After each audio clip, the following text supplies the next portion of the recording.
All right, I think we're up and running. And I don't know if you can see behind me, but half of my living room furniture is here in the office behind me. I can see. Yeah.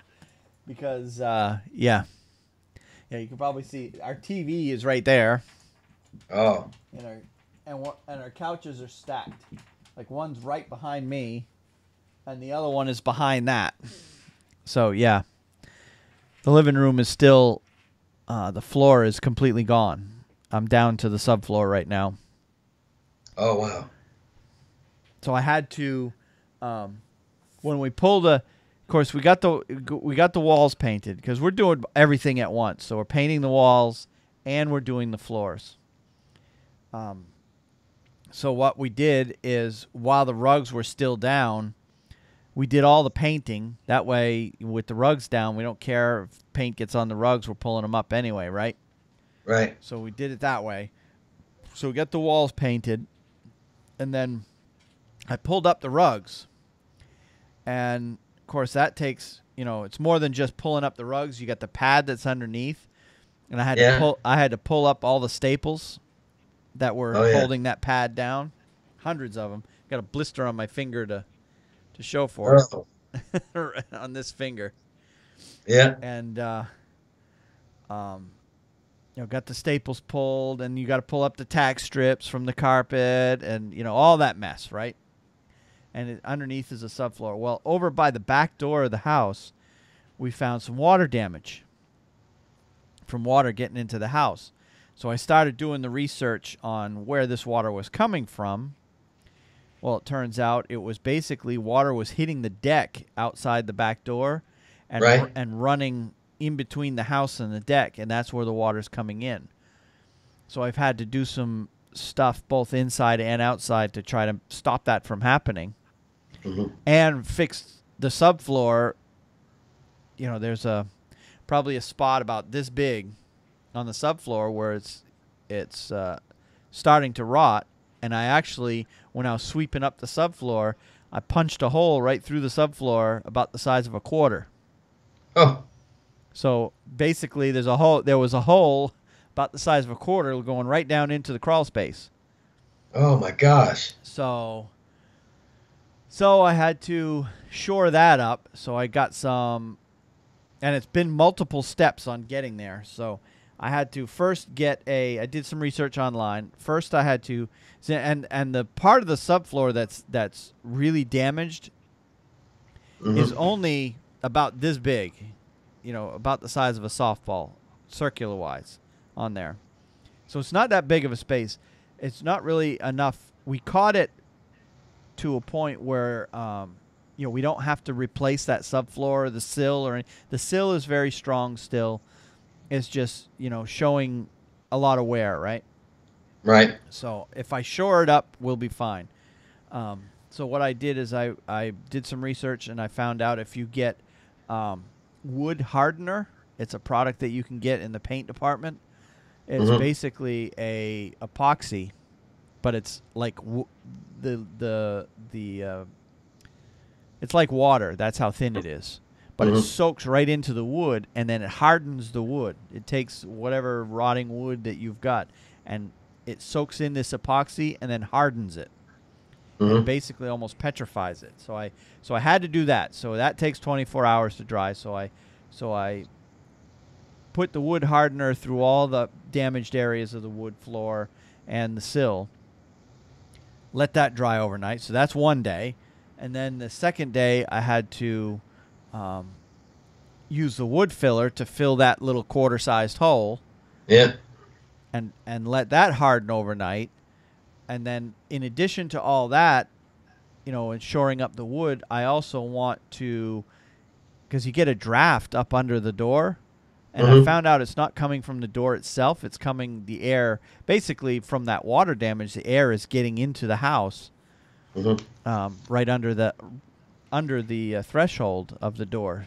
So now I'm going to do some spray foam insulation. Well, I've gotten to the point where I've gotten all the damage shored up and taken care of. Now I still need to do the spray foam insulation in all the cracks and hide that, or to seal up the air. Man, And that's a then big project. And then when that dries, then we can start laying the floor down. So it's kind of delayed the project for 3 or 4 days because every step of the way is requiring a 24-hour drying period. Yeah. So it's a mess. Yeah, I hear you. So we're getting there, and I should start being able to, because after we podcast tonight, that's when I'm gonna go. I'm gonna go over and do the spray foam insulation, let that dry overnight. So tomorrow night, when I get home from work, I can start laying floor down. God bless you. We're putting laminate floors down instead of carpet.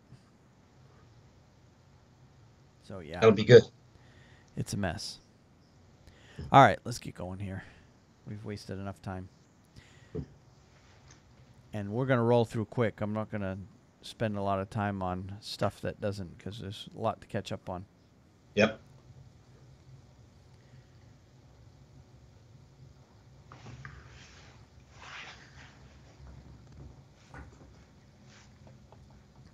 All right, you ready?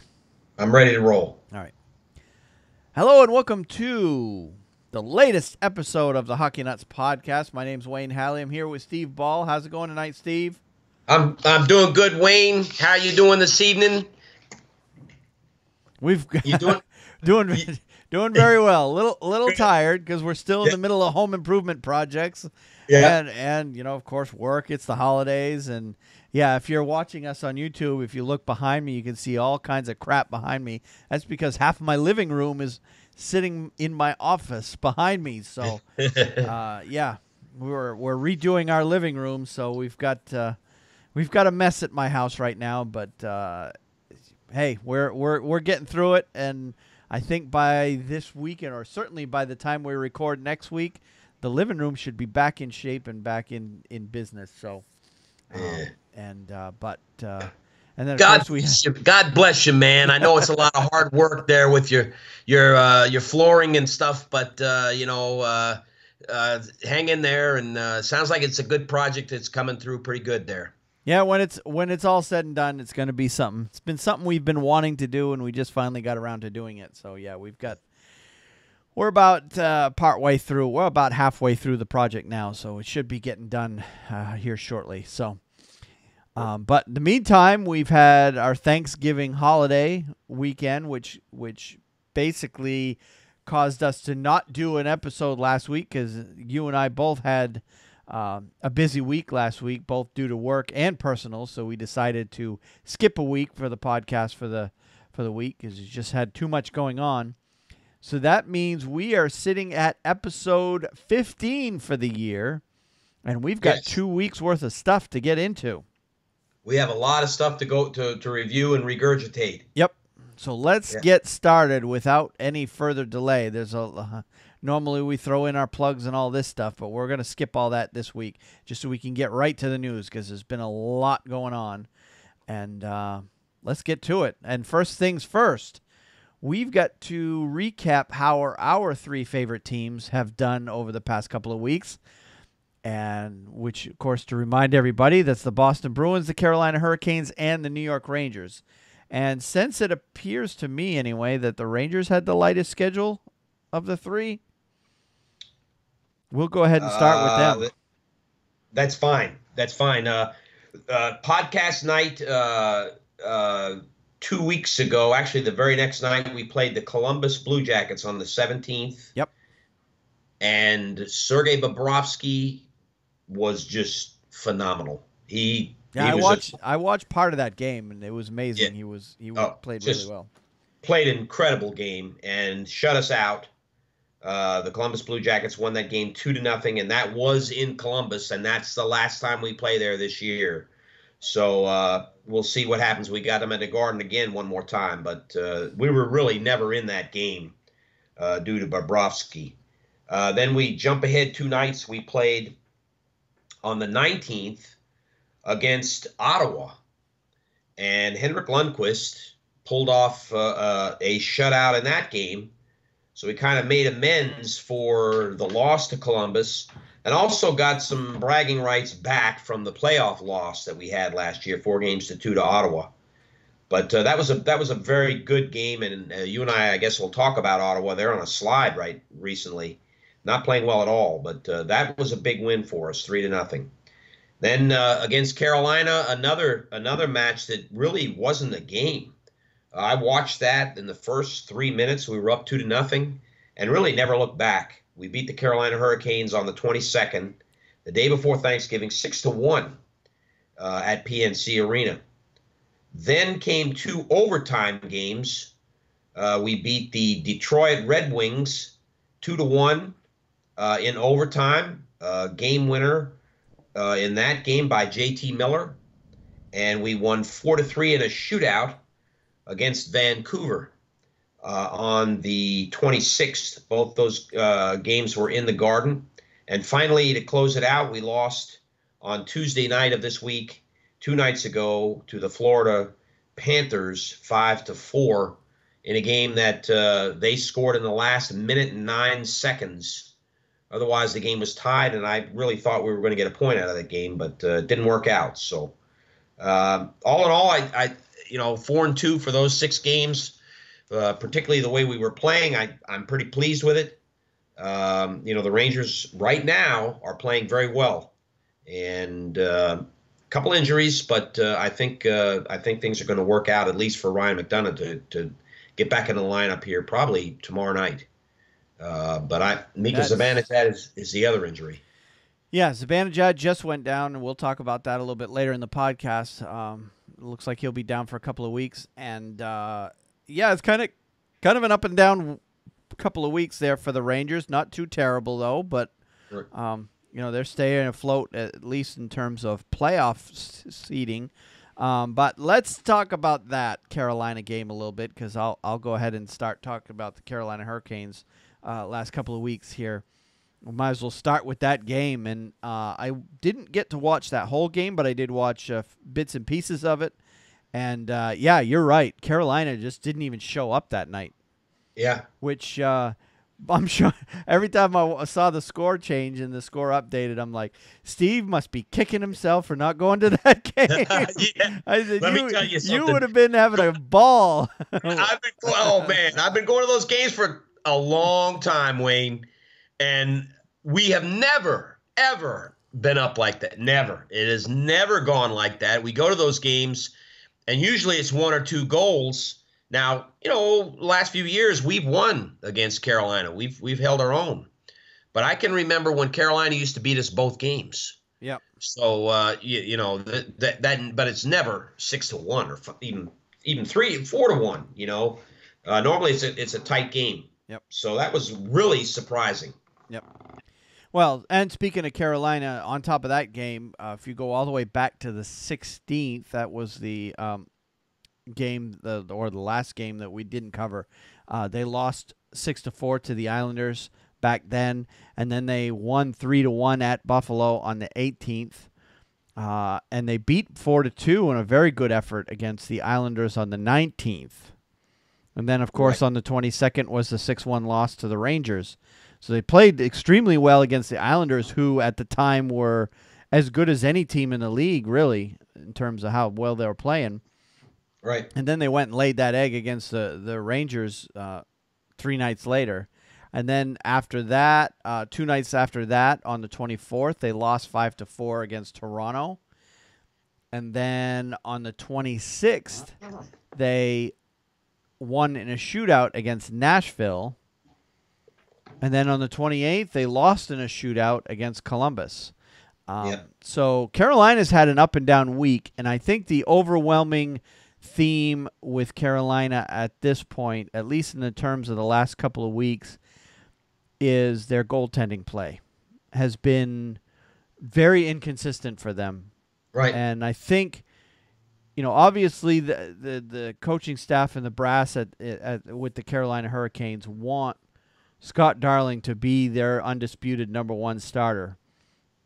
But he has had some struggles over the past couple of weeks, and in particularly with his glove hand, I've noticed. He let in 1 goal where it was just a fluttering duck that was just kind of lobbed in on him, and he went to just catch it out of the air at about eye level, and he just completely whiffed it, and it went, right in the back of the net. Right into the net. Yeah. I can't even remember who that was against. I think it was in the. It was Mika Zibanejad. That's right. It was in the Ranger game. Yeah. Yep. Mika Zibanejad scored. We scored a goal at the beginning, and Zibanejad scored the second goal, and it couldn't have It was been the 2 or second 3 goal. minutes into Yeah. the game. Yeah, it was the second goal in the Ranger game. Now that you mention it, and ever since then, he's been fighting the puck. Right. Like everything's an adventure. Shot goes on net. It just looks like he's fighting the puck. If you've watched a lot of hockey and you watch goaltenders play, a goaltender when he's on top of his game is not only making the saves, but he's controlling the rebound. The puck either hits him and drops straight down where he can cover it, or he's directing it away from the net into the corners, into the sideboards. In the last couple of weeks, Scott Darling has just been everything's been a fight. He's been making the saves. Sometimes he hasn't been making the saves, but sometimes he's been making the saves and the rebound's gone right to the opposing team, and Right. that's something that a goaltender at that level shouldn't be doing. So. Right. And in the meantime, they've been giving Cam Ward some starts, and he's been, okay on some nights, and he's had a couple of bad nights. So overall, it's the goaltending is struggling a bit for Carolina, and overall team defense. I mean, they've let in the last 2 weeks 6 goals. They had the 1 goal against Buffalo, but 2 goals against the Islanders, 6 goals against the Rangers, 5 goals against Toronto, 3 goals against Nashville, 3 goals against Columbus. So they're struggling defensively overall, team-wise. And a team that is struggling to come up with offense as Carolina has, it's just not a good situation. But they seem to be hanging in there. They're not totally out of it at this point. They're still well within range of being able to make the playoffs and well ahead of where they have been the last couple of years. So it's not all doom and gloom there in Carolina, but there's some concern there, and there's some things that they need to shore up if they want to make a serious playoff run. So, but just kind of overall an up and down week for Carolina. So we'll have to look and see if they can turn things around with that one.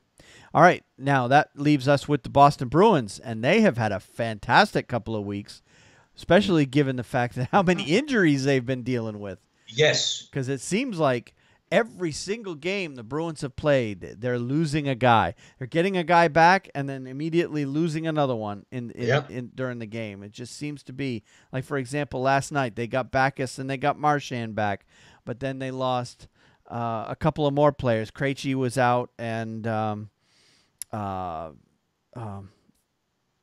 Jake DeBrusk. Louis DeBrusk kid. I was almost said Louis DeBrusk.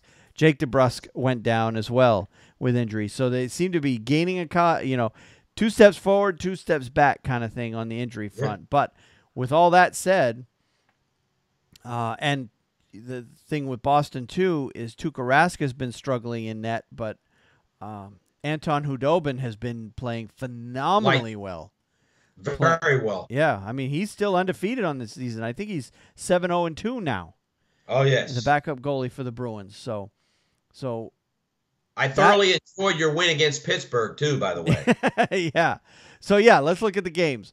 2-1 win at L.A. back on the 16th. That was I watched that game that night because I got home late after work, so I was able to stay up and watch that. And that was a great game on all fronts on that. And then they turn around 2 nights later, go up to San Jose and beat them 3-1 on the 18th. So I was right away very happy with that because that West Coast road swing, that Anaheim, LA, San Jose, Boston's always struggled with that, and they managed to get 4 out of 6 points out in those 3 games. So they did lose to Anaheim prior, but they got wins against LA and San Jose, and their regulation wins too, which is even better. And then they came back east, and still on the road, they got a shootout win against New Jersey on the 22nd, and that was a fun one to watch. That went 11, 12 rounds, the shootout. Right. So that was a very fun game to watch, or particularly the shootout. I was on the edge of my seat, and I was supposed to pick up my son at work at about 15 minutes prior. And I told him, I said, you got to hang tight. I got to watch this shootout. I ended up picking him up like 15 minutes late because of it. So, and then on the 24th, the Pittsburgh game that you mentioned, the Bruins got a 4-3 win on that one, which I was very happy with. Because my wife and I watched that, and we were extremely happy with that. Yeah, any win, even though there was a lot of controversy around that Sidney Crosby goal, the one that he basically whacked it off of Hudobin's chest into the net after slashing him in the head, interfering with the goalie, and the league said no goalie interference, and of course the whistle had blown before it went in the net, and they still allowed the goal, and the big controversy was, and everybody was saying it, even fans that weren't fans of the Bruins were saying, well, it's Crosby. They're going to allow it. So yeah, there's special rules with Crosby. That was the overwhelming sentiment with that one. So, but I'm not going to say anything there. I will say that Crosby and Malkin have not started out like Crosby and Malkin normally do. No. And if it wasn't for Phil Kessel, Pittsburgh wouldn't even be sniffing a playoff position right now. Yeah, he's been making up a lot for what they're not doing. Yeah, he's playing tremendous. Phil Kessel has kept them where they are right now. If it wasn't for him, forget it. Yep. Pittsburgh wouldn't even be. They'd be down there with Buffalo. But yeah, so Crosby gets the gift in that game, and but Boston gets the win ultimately, and it's a regulation win at that, so it's even better. Pittsburgh gets 0 points, exactly what they deserved in that game. 4-2.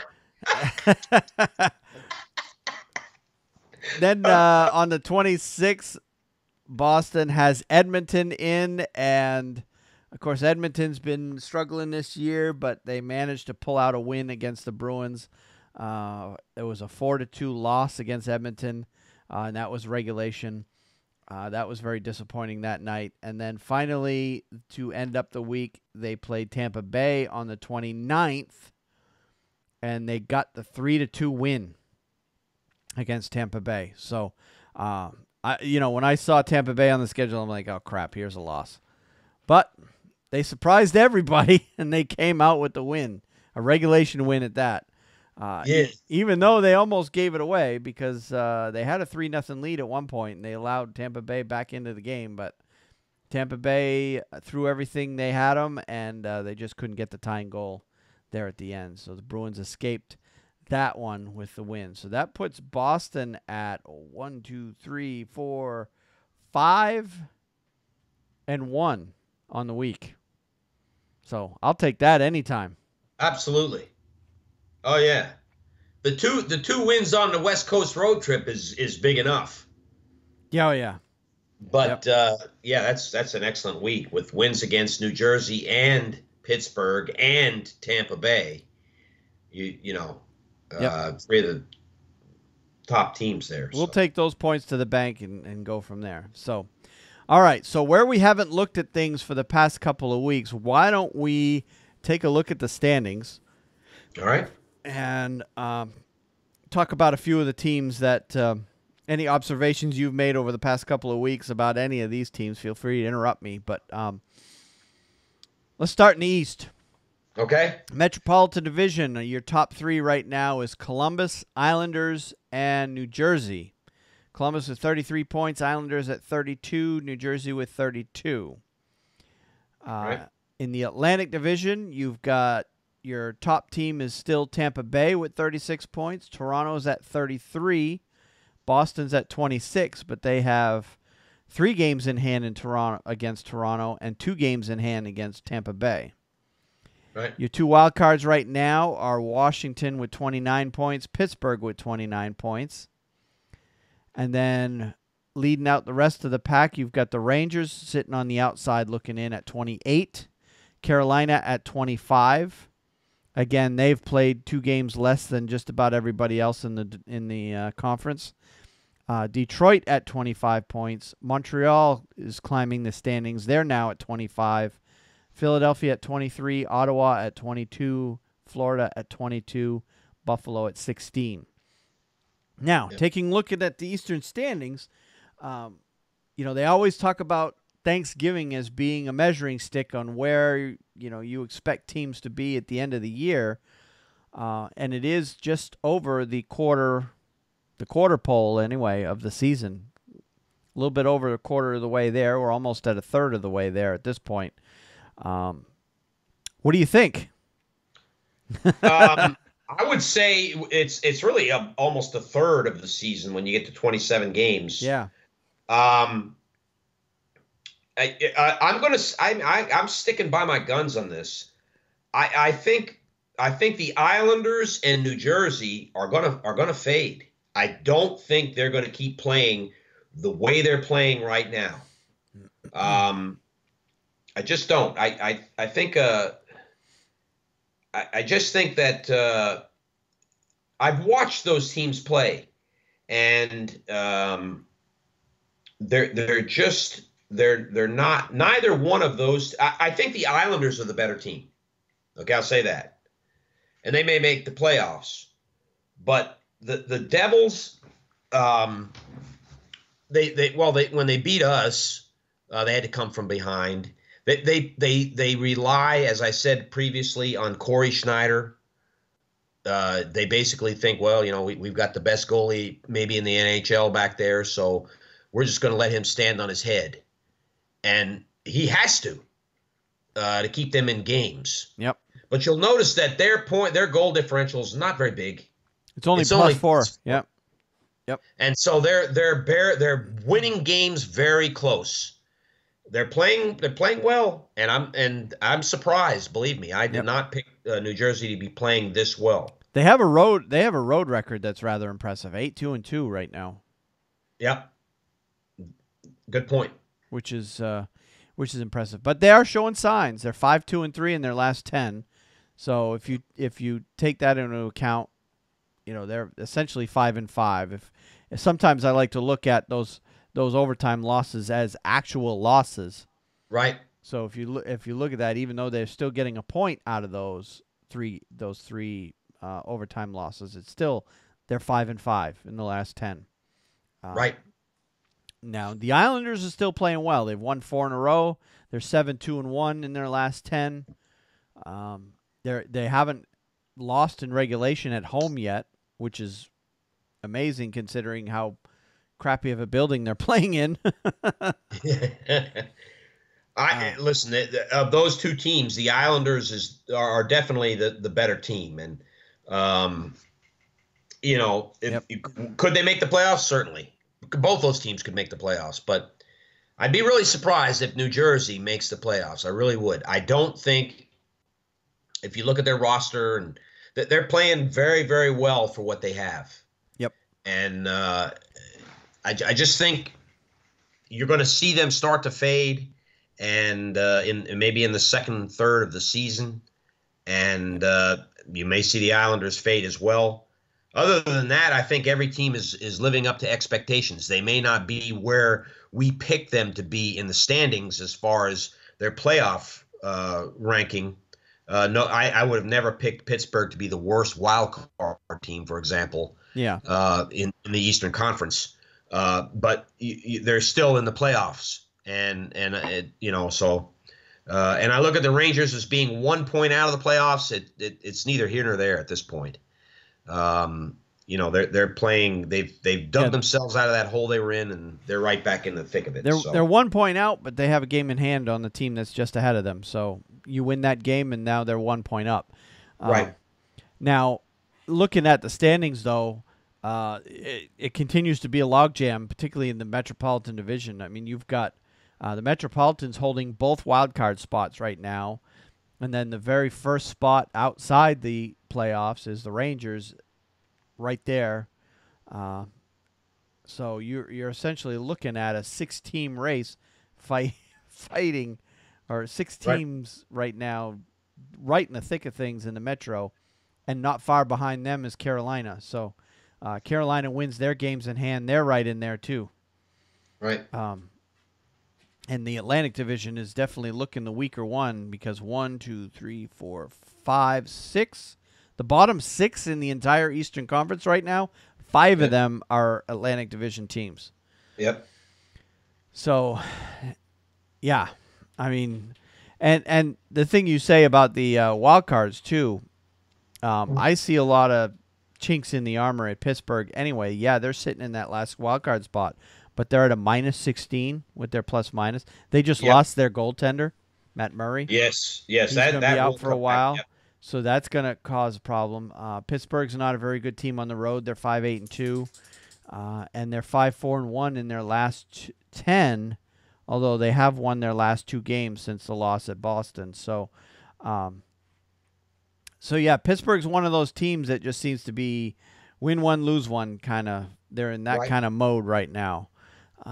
So they need to break out of that funk if they want to continue to stay in that hunt. And I'm sure they will. You know, like I said, Murray's been hurt. Malkin's been hurt.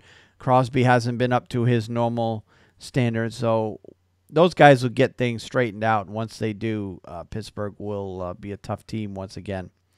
But I think the last time we recorded, Washington was on the outside looking in, and they've quietly gotten back into the playoff picture.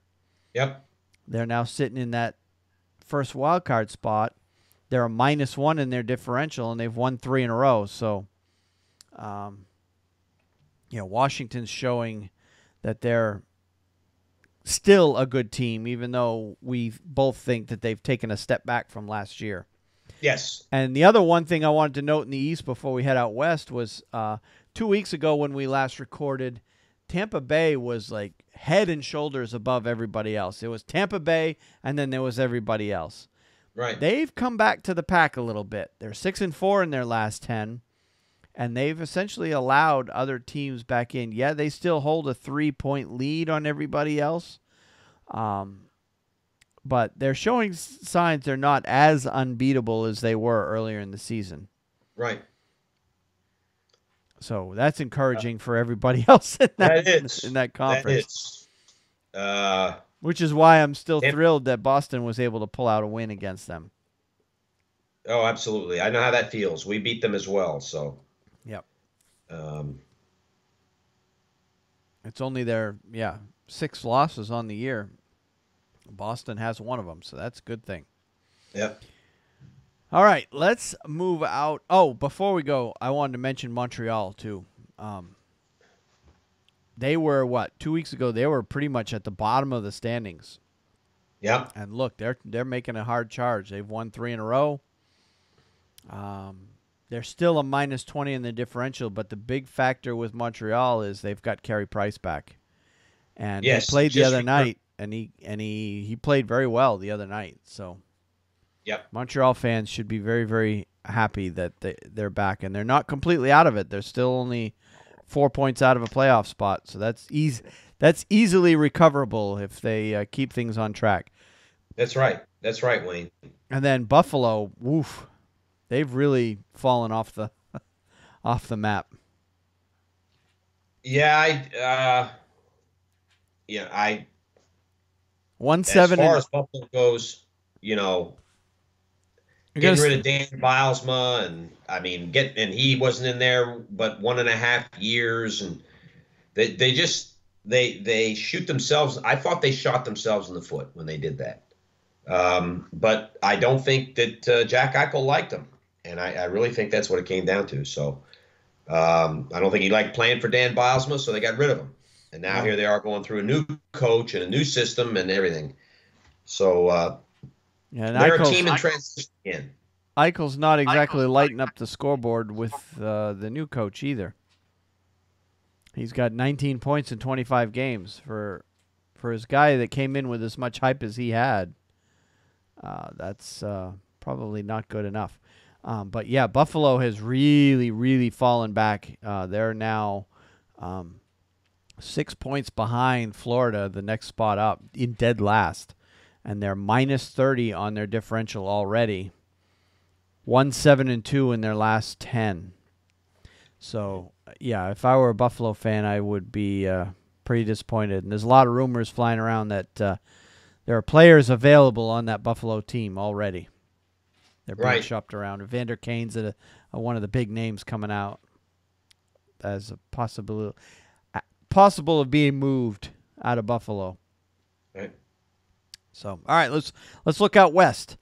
In the Central Division, you have St. Louis with 35 points, Winnipeg with 34, and Nashville with 33 in a logjam at the top of the Central Division. In the Pacific Division, you have Vegas at 31, still in first place. Los Angeles with 31, and San Jose at 28. Right now, your 2 wild card is Dallas with 27, Chicago with 27, but right behind them on the outside looking in is Calgary, who also has 27, Colorado at 26, Vancouver at 26, Anaheim with 26, Minnesota at 25, Edmonton with 22, and Arizona at 16. And first thing I see there, I mean, there's a lot to get into here, is Arizona is starting to catch back up. Yeah, they are. They're coming on a little bit here with little wins here and there and picking up a point and all that kind of stuff. Yep. I mean, the dismal start that they started off, but in the last 10, they're 4-4-2. Yep. And they're back to within 6 points of the next team above them, which they weren't even close to that before. Right. And the next team above them is Edmonton, who's had their own struggles so far this year. There's a lot of rumors coming out of Edmonton right now of players that might be on the move. I know Ryan Nugent-Hopkins is a name I've seen come out. I've seen, there's been a few names out of Edmonton. Goaltending may be shaken up there a little bit, but although now that Cam Talbot's hurt, they really can't do anything with that because you can't trade a guy when he's hurt. So at least I don't believe they're allowed to. They're Peter Chiarelli over there in Edmonton is on the hot seat right now. Yeah. Oh yeah. Yes, he is. Because Edmonton I'm surprised at Edmonton's start. I really did not expect it. And it's one of those things where they have to get it going soon. Yep. They cannot continue to flounder where they are right now. They have to get it going soon. Yeah, they're 5 points out of a playoff spot right now, and the team that's in that last wild card spot has a game in hand on them, so they could easily be 7 if they win that game in hand. 7 points out of a playoff spot. Right. Edmonton's sitting at a -14 now. Now, if you're an Edmonton fan, you know Edmonton is not out of the playoff hunt, but man, they better get things going. Right. And they've shown signs. They've won 2 in a row. But it seems like when they put together a 2 or 3 game winning streak, they turn around and lose 3 in a row. And they lose bad, too. Yeah. So,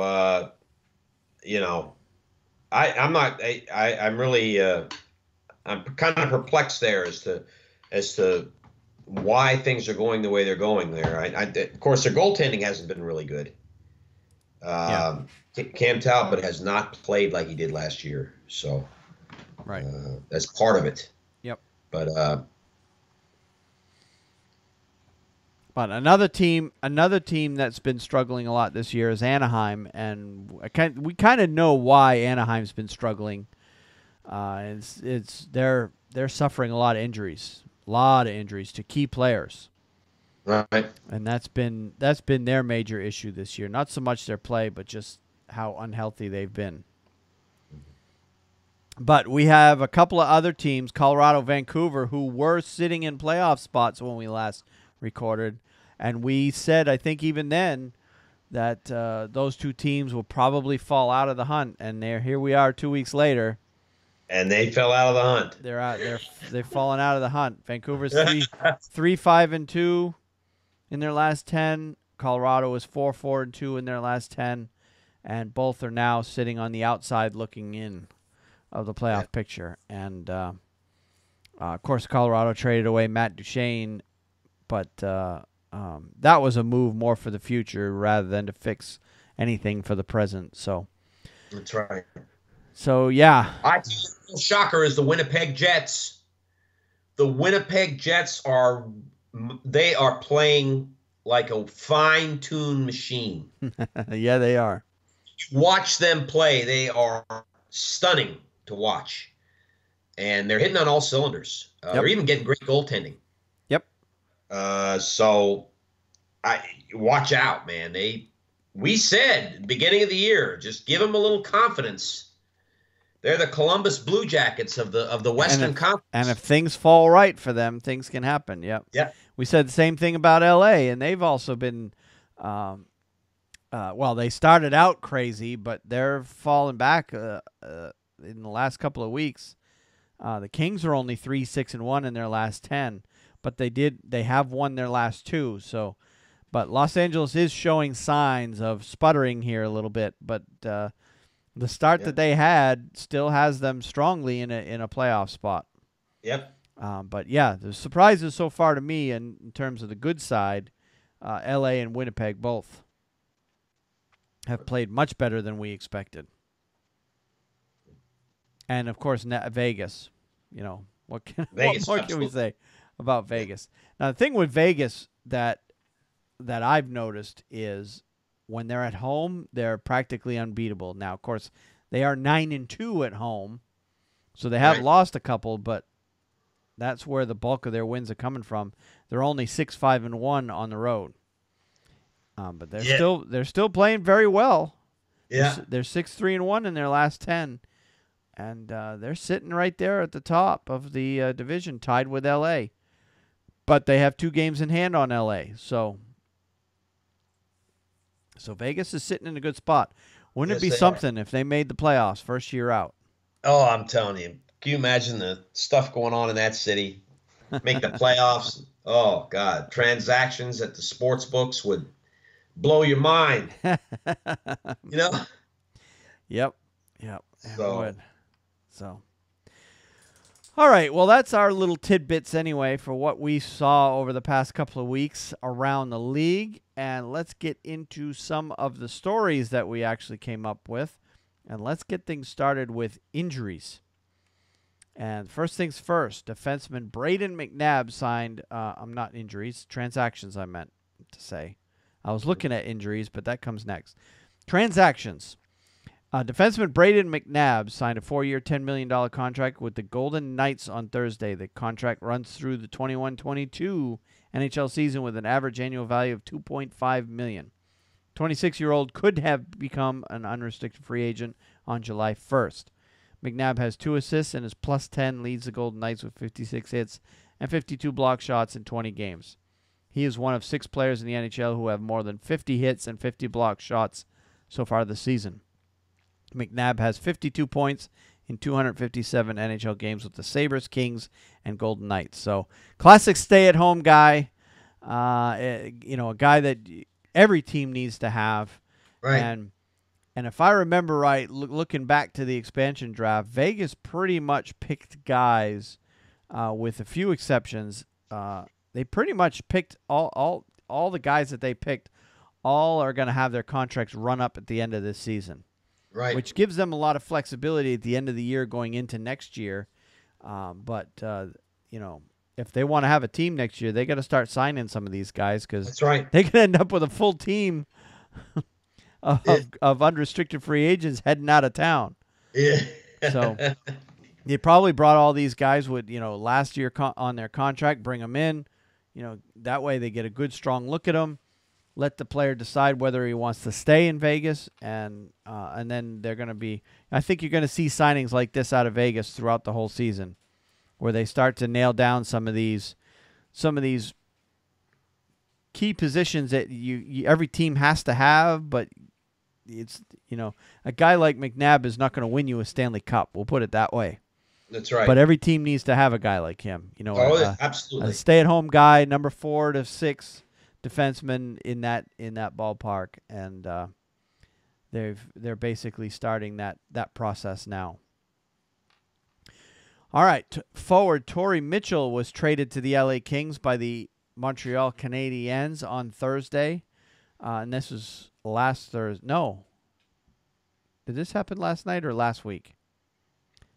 I think last week. Yeah, on it was Thursday last week. For a conditional pick in the 2018 NHL Draft. If the Kings make the playoffs, the Canadiens will receive a 2018 fourth-round pick that they traded to the LA Kings for forward Dwight King in a deal that was finalized back on November 15th. If the Kings do not make the playoffs, Montreal gets LA's 2018 fifth-round pick. Mitchell, who's 32, played in 11 games with the Canadiens this season. He was scoreless with 2 penalty minutes. He has 141 points in 617 NHL games with the Canadiens, Sabres, Wild, and Sharks. The Kings are in second place in the Pacific Division with 26 points. Canadiens are in sixth place in the Atlantic Division with 19 points. So this was a trade to me where I don't know if this was a case where the Kings needed Mitchell or Montreal needed to get rid of Mitchell. I don't know. What was your take on that one? I read it. To me, the bigger, sweeter part of the deal is whether or not the Kings make the playoffs and what pick the Canadiens will get as a result of that. I think Torrey Mitchell was just somebody they were willing to part ways with, and I didn't see that as a real integral part of what the Canadiens were looking to do in their future. They were willing to let him go. Yeah. And now they're looking at a guy that they're going to pick up either fourth or fifth round in the draft based on how the Kings perform. Yeah. And so I saw it as something that a guy that believe it or not, and boy, I hope I'm not saying this wrong, but as it looks to me on paper, a guy that the Canadiens were willing to part with. They just didn't need him. Yeah. And the LA Kings needed a little extra forward, for whatever reason. They felt they needed him. So, anyway. But, no, yeah, this is certainly not a earth-shattering trade. We'll put it that way. Yep. It's kind of a depth thing. Not depth to the point where we're talking about minor leaguers, but depth in terms of third and fourth line. All right. Forward Cam Atkinson signed a 7-year, $41.125 million contract with the Columbus Blue Jackets on November 17th. The contract, which will run through the 24-25 NHL season, has an average annual value of $5.875 million. 28-year-old could have become an unrestricted free agent on July 1st. Atkinson has 233 points in 397 games with the Jackets, who selected him in the 6th round of the 2008 NHL draft. So, obviously a core component for the Blue Jackets, and they wanted to lock him up long term, and they have gone ahead and done so before it even comes to free agency with him. Yes, he's definitely a building block for their future. So, yep. I mean, great player to get for a 6th rounder. Sure. Absolutely. Yep. He's if you play the Columbus Blue Jackets, he's in the thick of every game. Yep. So, all right, next one. Center Adam Henrique, forward Joseph Blandisi, and a 3rd-round pick in the 2018 NHL draft were acquired by the Anaheim Ducks in a trade with the Devils on Thursday for defenseman Sami Vatanen and a conditional 3rd-round pick. Henrique, who's 27, has 14 points in 24 games this season. He's second among Devils forwards in average ice time at 18:15, including 2:54 per game on the penalty kill. Also second among Devils forwards. Vatanen, who's 26, has 4 points and a -6 rating in 15 games this season and was 3rd on the Ducks in average ice time. He missed the first 7 games of the season, recovering from off-season shoulder surgery. So this was a case where the Ducks needed to add a couple of players to kind of shore up their holes on the team thanks to injuries. Yes. And the Devils are a little light on defensemen, so there's definitely a mutual agreement there. Yeah, the trade of Adam Henrique is a big one to me. Yeah. He's an integral part of the Devils, was an integral part of the Devils team, and remains to be seen what's going to happen there. Whether or not Sami Vatanen blends in, it probably will, but Adam Henrique is a big part of that Devils team. Yep. and they I think he will flourish in Anaheim.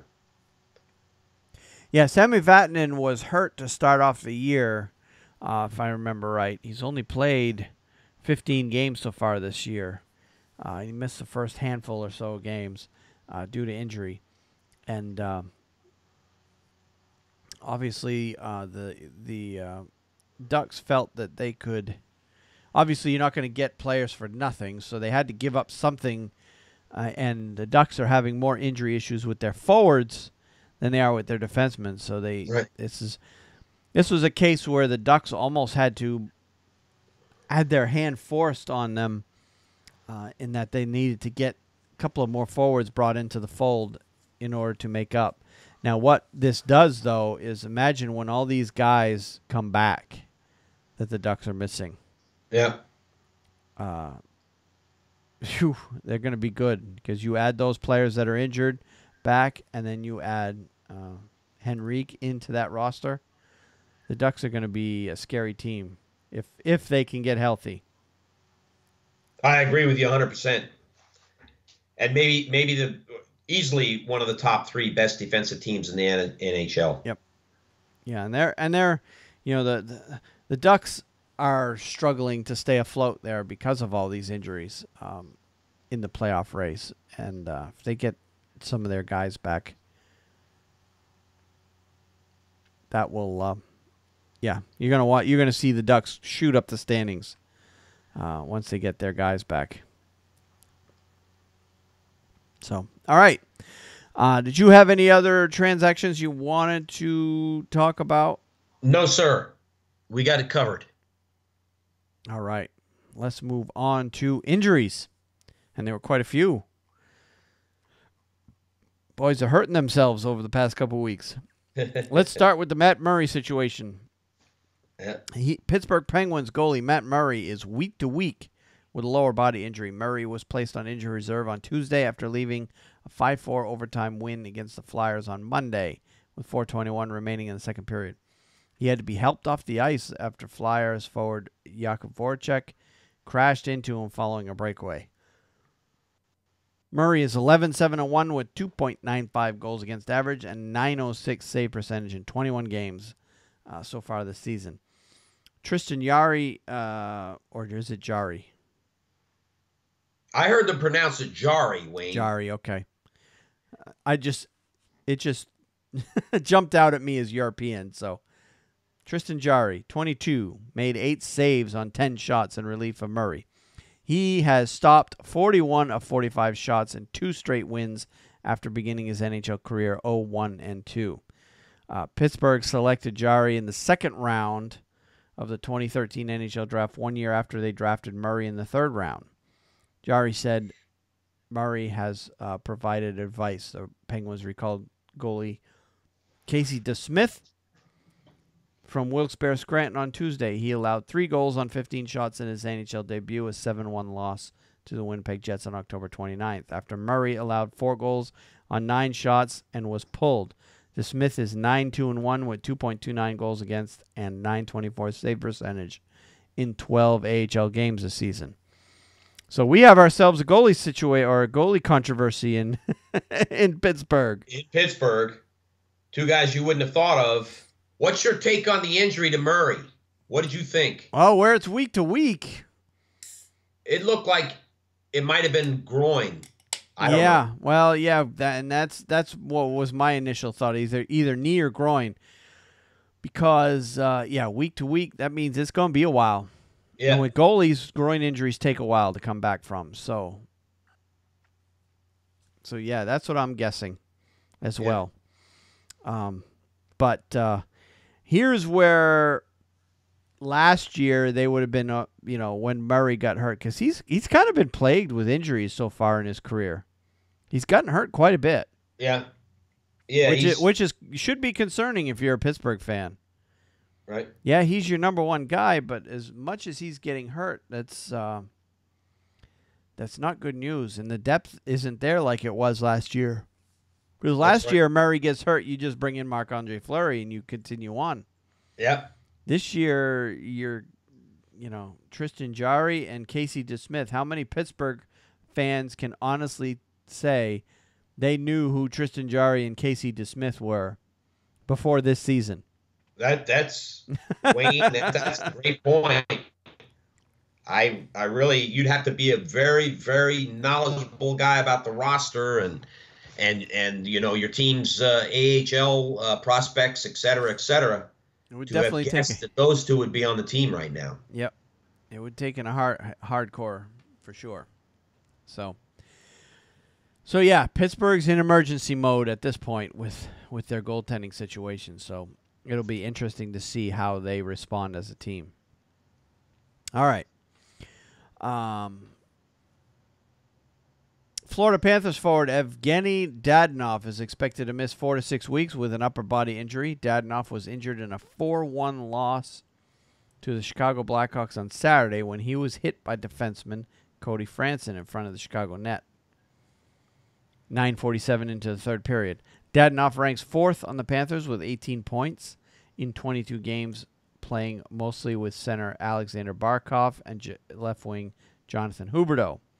He replaced Jaromir Jagr on the top line after the Panthers opted not to re-sign Jagr, who signed a $1 million contract with the Flames on October 4th. Dadonov signed a 3-year, $12 million contract on June 30th.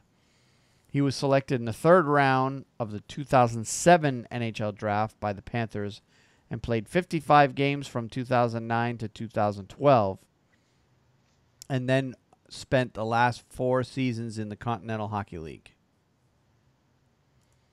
So Dadonov has actually played pretty well this year. Yeah. For them. He was not in the game the other night, though. No. Nope. Tuesday night. Nope. So, looks like I just misplaced a story there. Had to move it. All right. Moving on to the next injury. Dallas Stars defenseman Mark Mathot will be out 4 to 6 weeks after he had arthroscopic surgery on his injured knee last Sunday. Mathot, who's 32, hasn't played since November 6th against the Winnipeg Jets because of the injury. So, pretty straightforward there. Mathot is going to be out for a while. Yes. And I know that's his, I'm horrible with these names, and I know Mark Mathot, the pronunciation is Mathot, but every time I see that, the French in me says Mitho. That should be Mitho. That should be his the pronunciation of his name, but no, it's Mathot.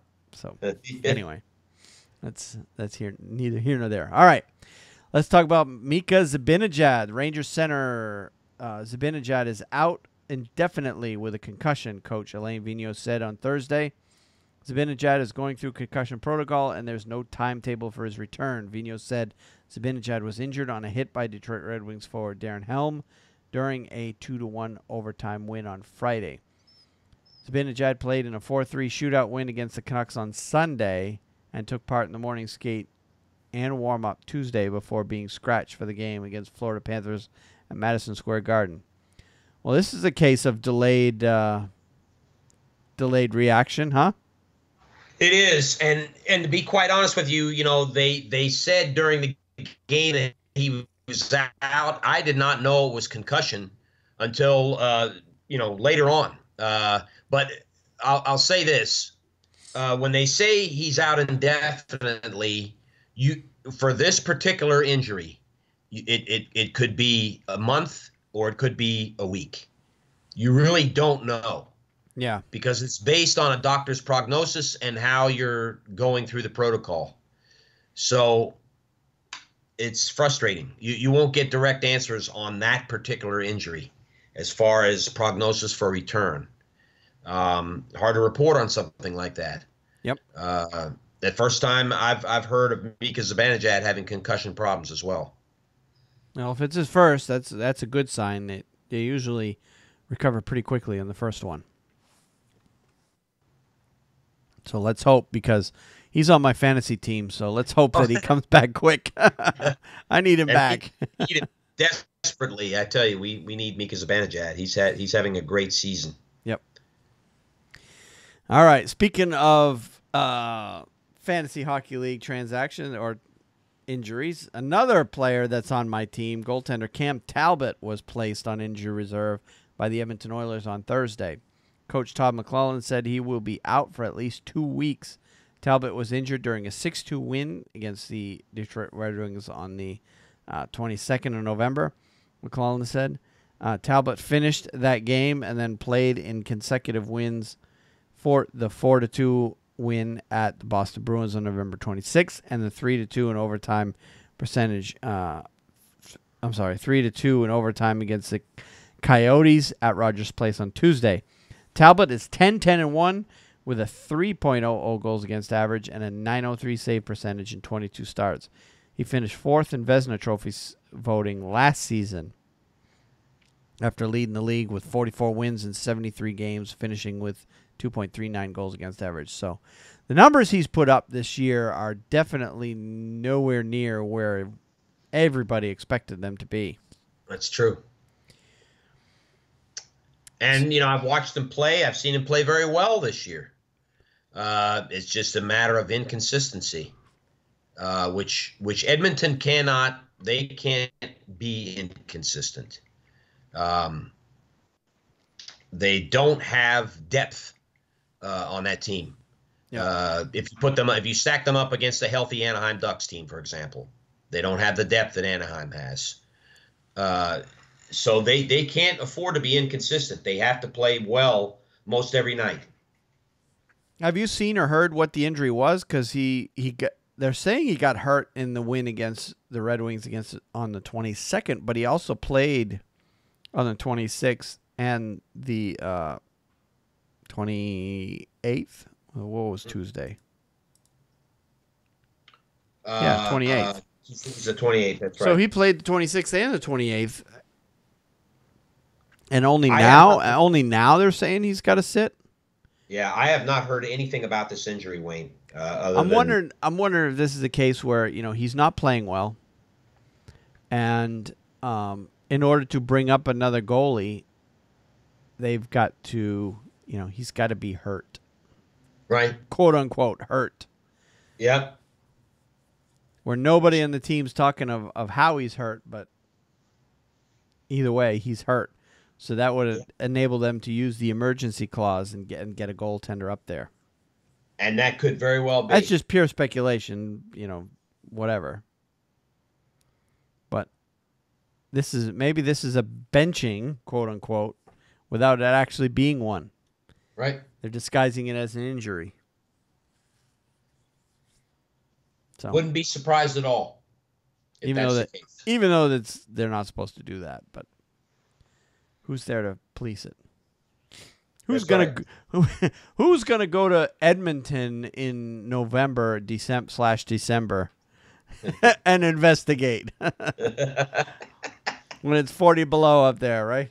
And they're certainly not going to tell you the inner workings of the team, Right. So, no, I wouldn't be surprised if that's what's going on here at all. So, of course, we're speculating, but I'm frustrated because Talbot is my starting goalie, and I need him back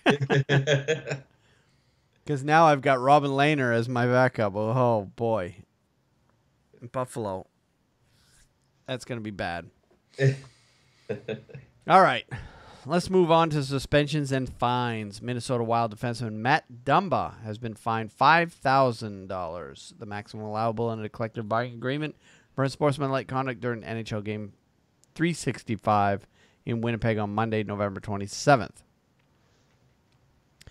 The league announced Wednesday. The incident occurred at 20 minutes of the first period. Dumbo was assessed a minor penalty for unsportsmanlike conduct.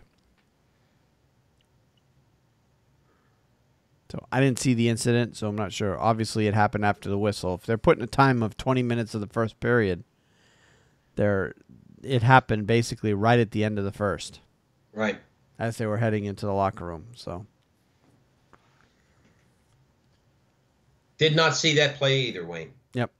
All right. Chicago Blackhawks forward Patrick Kane's been fined $5,000, maximum allowable in a collective bargaining agreement for slashing Anaheim Ducks forward Nick Ritchie during NHL game number 366 in Chicago on Monday, November 27th. The league announced on Wednesday.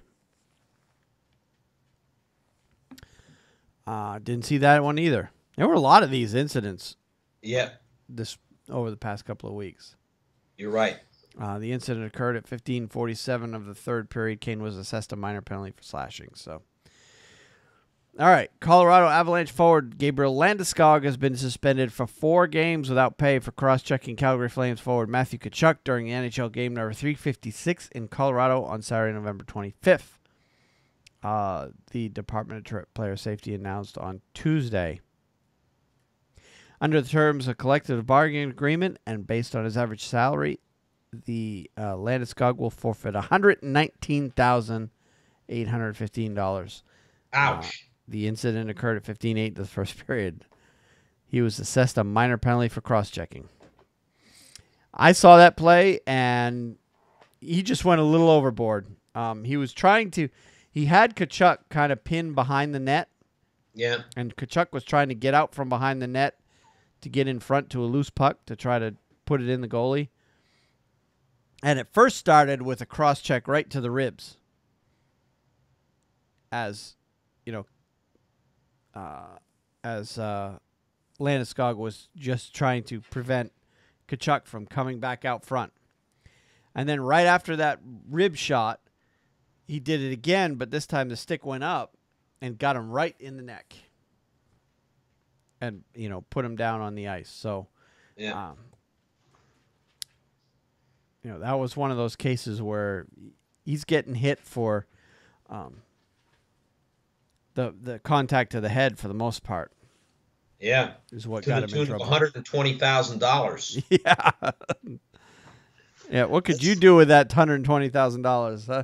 I tell you what, I'd have a new Jaguar sitting in the driveway. Or a paid-off mortgage, right? Yeah, that's right. All right. Winnipeg Jets defenseman Ben Chariot. Or is it Chiro? Has been fined $3,763, the maximum allowable under the collective bargaining agreement, for butt-ending Anaheim Ducks forward Corey Perry during the NHL game number 337 on Anaheim on Friday, November 24th. The NHL's player safety announced Saturday. The incident occurred at 14:22 of the second period. So this was a case where I don't think Chiro was... I think that's right. Chiro was targeting Perry. I think this was the fact that Corey Perry, I don't know if you know, is not a very well-liked player around the league. He's kind of like the Brad Marchand of the West. He's a pest. He talks trash. He's just, you know, he gets under the skin of a lot of other players. Right. And I think this was a case where, you know, if it wasn't Chiro on Winnipeg, it was going to be somebody else. But basically Winnipeg snapped, and they had basically had enough of what Perry was dishing out, and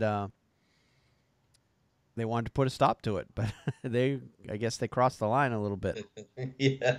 And I saw the play, and Corey Perry definitely sold the butt end. I mean, he really he went down like he got shot. So yeah. Couldn't really tell from the video whether or not contact was actually made with Corey Perry, but he certainly made it look like it was. Actually, I think it did, because Corey Perry had a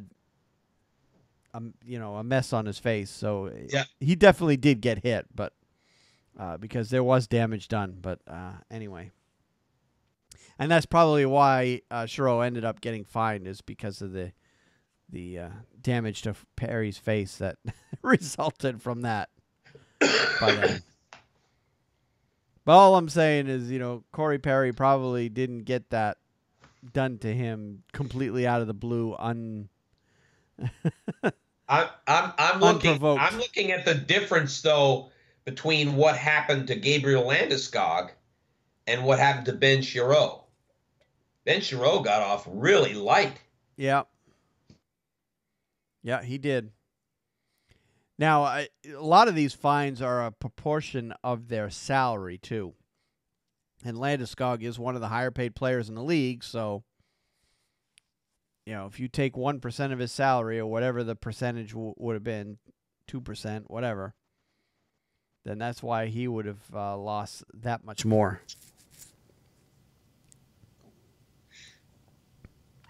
Right. So, yeah.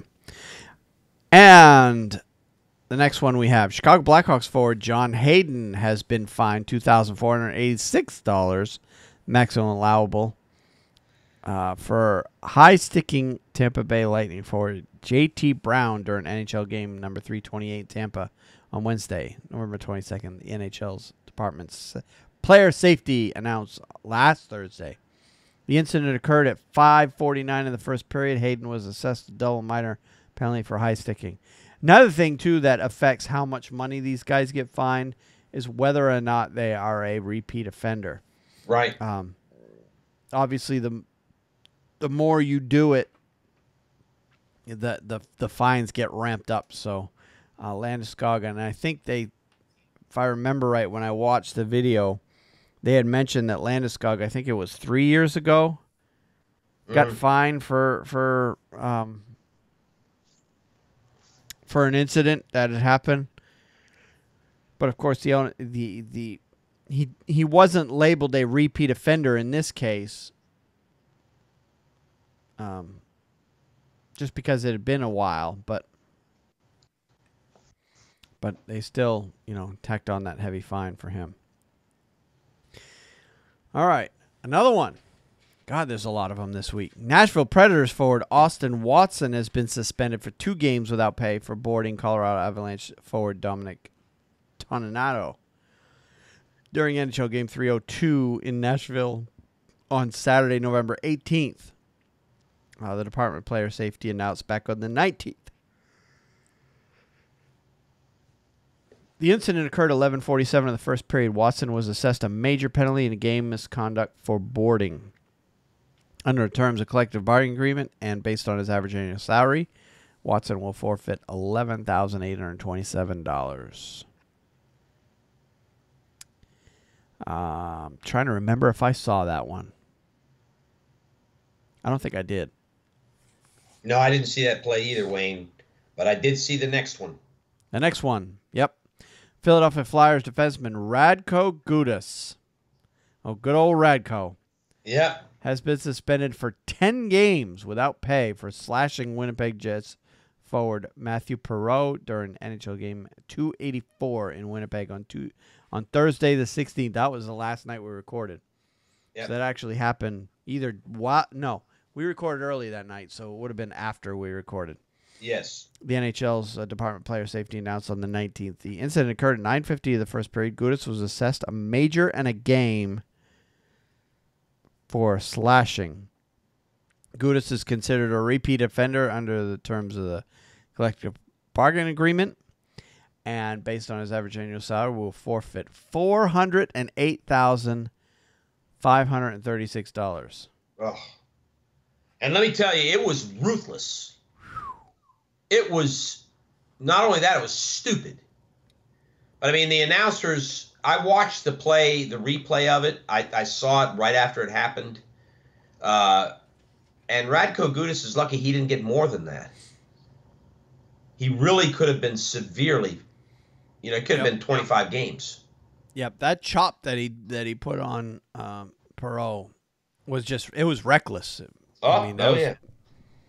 It was just a reckless retaliation to something that, Perreault was giving him shots in the back, little cross checks that a lot of players have to deal with. And Gudas just finally, lost it and just, tomahawked him basically. And like the Department of Player Safety said, he's considered a repeat offender. And of course, I have said on this podcast on more than one occasion how he's a rotten player. How I feel about Gudas, but yeah. He's a rotten player. He is. Yep. He is. you know, I don't care what Philadelphia fans. He is. He's made some really costly, uh, just stupid moves to get players off the ice, and I think he's a hitman. I really do. I think, for lack of a better way of saying it. Well, they're a dying breed in this league, and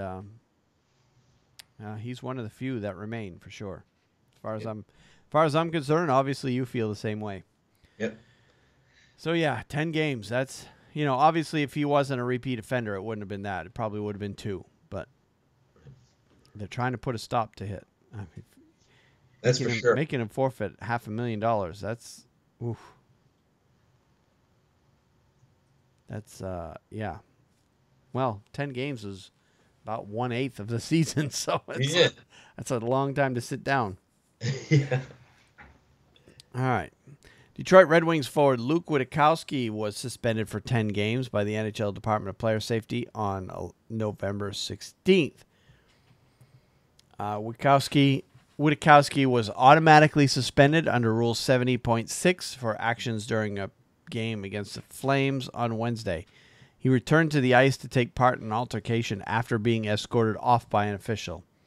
Rule 70.6 states in part, any player who has been ordered to the dressing room by officials and returns to his bench or the ice surface for any reason before the appropriate time shall be assessed a game misconduct and shall be suspended automatically without pay for the next 10 regular league and/or playoff games. Witkowski has no points in 8 games this season. He would be eligible to return on December 11th. Matthew Tkachuk was suspended 1 game for his role in the same incident. And of course, Tkachuk plays for the Flames. Right. I saw this. Did you see this? It seems to me I do remember seeing this. Yes. I could be wrong, Wayne. Yeah, it was a big kerfuffle, I guess, that broke out on the ice. And then when they broke it up, it was getting close to the end of either the game or end of the period. So rather than have the players go into the penalty box where they couldn't be released anyway because the penalties were going to match up, they decided to send him to the locker room, and Witkowski came. Of course, the tunnel to go in that particular arena to go to the dressing room goes right through the Detroit bench, which would also be at the very end of the bench, close to the opposing team's the end of their bench. Right. And essentially, what had happened is, somebody said something, and as he was leaving the ice, and he came back out. But he was only gone, he might have been 4 feet off the bench, like towards the dressing room. About 4 feet down the tunnel. Not very far when he decided to come back to the bench. And he claims he had no idea that rule was in place, or at least that particular rule affected this particular situation. But apparently it does, because they're sitting him down for 10 games. Yeah. So, and the article didn't say how much money he would lose, but, he's probably not a very high-paid guy to begin with, so his fine won't be too bad. All right, next one. Tampa Bay Lightning forward Cedric Paquette will have a hearing with the NHL Department of Player Safety on Thursday for boarding against Boston Bruins defenseman Torrey Krug. The incident occurred at 2:26 of the second period at TD Garden on Wednesday. And this was obviously last night when this game played. Paquette received a minor penalty for boarding, and he and Bruins forward Frank Vetrano each received a minor penalty for roughing. Vetrano also received a minor penalty for tripping. The following grounds are being considered for supplemental discipline: boarding. However, the Department of Player Safety retains the right to make adjustments, blah, blah, blah, blah, blah. All right.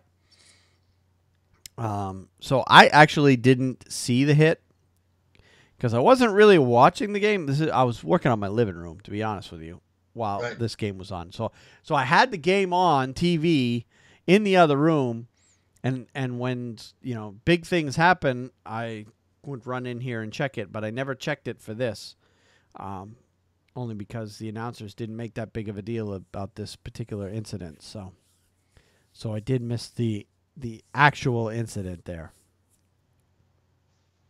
All right. Whew, that's it for suspensions and fines. Man, there were a lot this week. Yes, there were. The boys need to learn to behave. All right, that leads us into other interesting story. Connor McDavid apparently has been wearing the wrong size skates this whole time, at least according to a well-intentioned rink worker in Boston. The Edmonton Oilers captain's skates tried to rent, or the Edmonton Oilers captain tried to rent skates with his brother Cam and a friend at Boston Common Frog Pond on Saturday, only to be told that he was asking for the wrong size. The lady who was trying to give me some advice on what size I should go with, McDavid said Tuesday. I went with it. I wasn't going to argue with her. McDavid was the winner of the fastest skater competition last season with a time of 13.02, but imagine how fast he'd gone if he'd been wearing the proper size skates. Even though the fit was unnatural, McDavid said his rented boots were fine. The skates were a little big, but they did the trick, he said. So, why you say he doesn't have his skates? Well, everybody who's played hockey knows that if you play outdoors, if you've got access to a separate pair of skates outdoors, what you play indoors, that's a good idea, because the little imperfections and debris that can be found in outdoor ice, leaves, sticks, dust, just wreaks havoc on blades. Yeah. So McDavid is certainly not going to take his skates that he's using to play NHL games outdoors to, go there. So he ends up renting a pair of skates. But how cool would that be? I mean, the lady who's waiting on him is lining these guys up with skates. He's renting skates, has no freaking clue that she's getting skates for arguably the best player in the game. Yeah. What a humble guy, too. He's like, I'm not going to argue with her. I'll wear them. You know? Yeah. That's pretty funny. She's probably got this general rule. You know, the general rule with skates is you go 2 sizes smaller than what your shoe size is. Yeah. And that's probably what she did, is she went, 2 sizes smaller, and he may want his tight, and he might go 2.5 sizes smaller than his shoe size. No, you can't do that. Yeah. Just go a size smaller. Who knows? Yeah. It must have been. But the other thing I thought of, too, is at this rink at Boston Common in Boston, there's a pair of skates sitting in the rental shack where they store the skates that Connor freaking McDavid has worn these skates. So you don't think they took them out of circulation? Huh?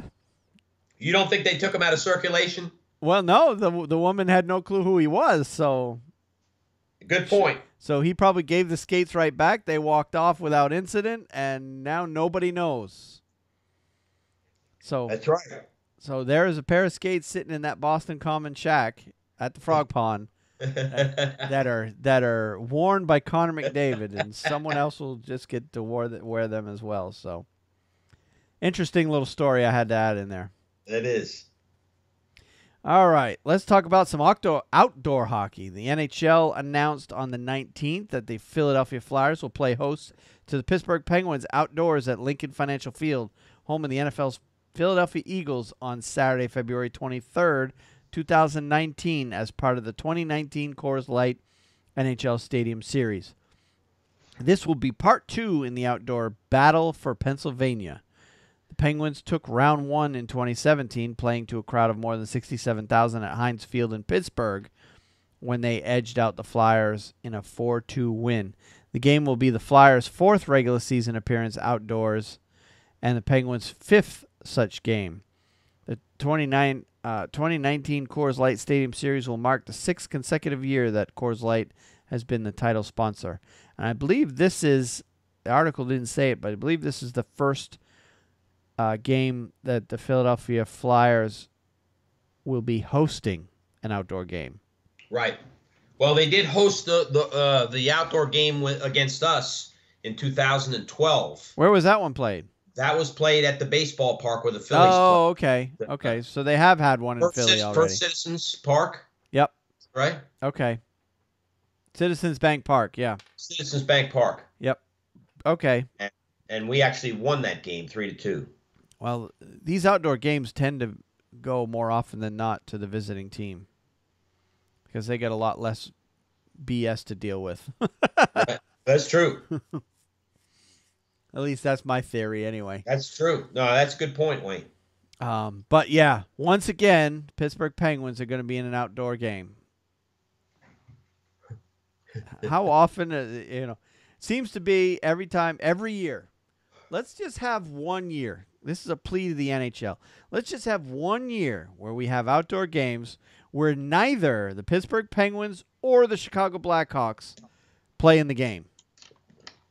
Seems like one of those two teams is in one of the outdoor games every single year. Yep. Enough is enough. How many teams are there out there?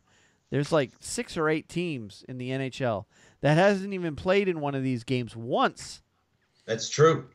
Let alone however many times the Penguins and the Blackhawks have played. This will be the 5th game outdoors for the Pittsburgh Penguins. The Carolina Hurricanes haven't played in one. Now, granted, the Carolina Hurricanes are no threat to host one anytime soon because, even I would say, even with every one of the rabid Carolina fans they're not going to fit. I don't see them selling out a football stadium. I agree. Even though, technically, if you do it in January and February, it is cold enough here to be able to do an outdoor game. It absolutely is. Yep. The misconception that Carolina is really, really warm is, it's warmer than up north, but it's still cool enough. If you can do outdoor games in L.A., you can do outdoor games here in Carolina because the climate's roughly the same. All right, let's move on. Last Saturday, the Calgary Flames were traveling to the Washington, D.C., but they were also traveling back in time. This was an interesting story. This was pretty cool. With the team opting for a chartered train over flying, they decided their threads would also have to match the style of transportation. Hours after they defeated the Philadelphia Flyers in overtime, the Flames donned their finest old-school attire to ride the rails to the nation's capital. Each player wore either a fedora or a newsboy cap, and many of the Flames carried canes and pretended to smoke cigars. There were even a few pairs of saddle shoes in the mix. Forward Chris Versteeg went all out with a red satin jacket and matching shoes. Troy Brouwer had a pocket watch attached to his vest, and goalie Mike Smith even used a prop pipe. Mark Giordano and Travis Hamonic also had winning looks. The Flames fully committed to this one. There were no iPad or cell phone games on the train. The team instead opted for cards. What a cool way to do it. That was. And I love those pictures. They fully embraced the whole, because that's how the teams used to travel. They traveled by train back in the day. Yeah. Back before jet flight. That's how all the teams got around. Right. Was traveling by train. So I don't know if they just they call it a charter train. I don't know if they had a whole train to themselves or if they just had their own car on the Amtrak. Yeah. I don't know how that would work in modern day society. I'd imagine they would just add a car for the team and then have the team have their own car. Yeah. That would be my guess, rather than have a whole train to themselves. But anyway, interesting story. That is. All right, back to the outdoor games. 2019 Bridgestone NHL Winter Classic. They finally officially announced it. One of the worst kept secrets in hockey, because I think we alluded to it 2 weeks ago in our last show that we had seen rumors that that the game was going to take place, or where the game was going to take place and who was going to be involved. But they officially announced it while we were away on our little 2-week break that the Chicago Blackhawks and the Boston Bruins are going to play outdoors on January 1st, 2019 at Notre Dame Stadium, home of the University of Notre Dame Fighting Irish football team, The NHL announced on the 18th of November.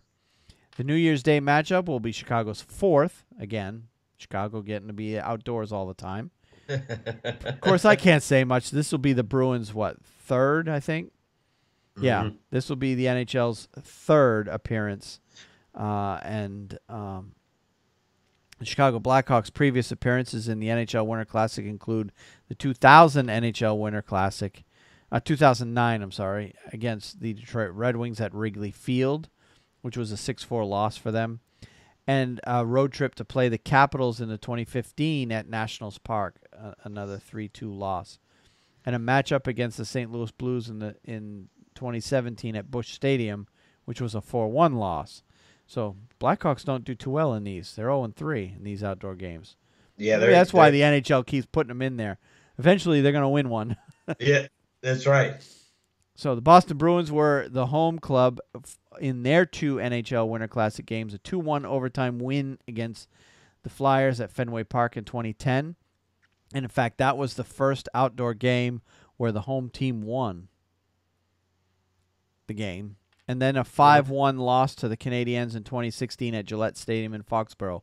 And that was, by far, for me anyway, the most disappointing outdoor game that I ever saw because the Bruins were never really in that game. And the Blackhawks and Bruins, 2 of our most historic franchises, will be meeting outdoors for the first time at the 2019 Bridgestone NHL Winter Classic. NHL Gary Bettman said, Notre Dame Stadium, with its capacity approaching 80,000, will provide an ideal setting for its groundbreaking event and will host the largest live audience ever to witness a game by either of these 2 teams. And immediately when I heard of this, I got in touch with my sister. She lives in the Chicago area. Oh, yeah. So I tweeted, or actually I just messaged her saying, hey, this thing's coming up in a year or so, a year plus a couple of months. And I want to be there. And I've got a free place to stay that's about a 2-hour drive from the venue. So that is and really great. She responded back saying, yeah, if you want to come up, come on up. So all I got to do now is secure tickets to the place. Get tickets. Yep. God. And I can make the drive and go. Incredible. And I'm sure she put you up, too, if you want to go. I will seriously consider that one. And I have a little time to make a decision on it, but yep, that would be a lot of fun. And I've never been in Notre Dame Stadium, and of course, everybody knows the lore of Notre Dame football and the legend behind it, and the stadium they've been playing there for generations, and the venue, great choice for a venue. Absolutely. Because they did Wrigley Field. You can't really do that again. The only other place I could consider would be Soldier Field in Chicago. Right. But I think they're shying away from the NFL stuff because there's that uncertainty that if the NFL team makes the playoffs, you've got an issue. Right. Especially if I don't know if that January 1 game falls on a Saturday or Sunday or not. Let me look real quick.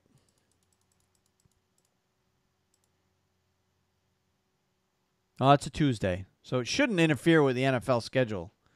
Right. But even though, you still got there. If there was a game on the 30th, they can't put a rink up in 2 days. Right. So I think that's why they're kind of shying away from the NFL stadiums and going more for the college ones. But what a great spot to have a game.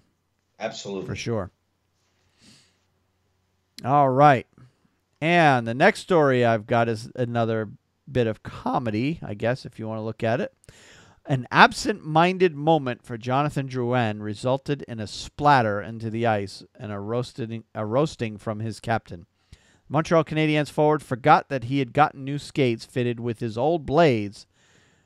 So when he laced up for practice Tuesday, he put on his old skates, which no longer had blades in them. And when he stepped out onto the ice, well, he went splat.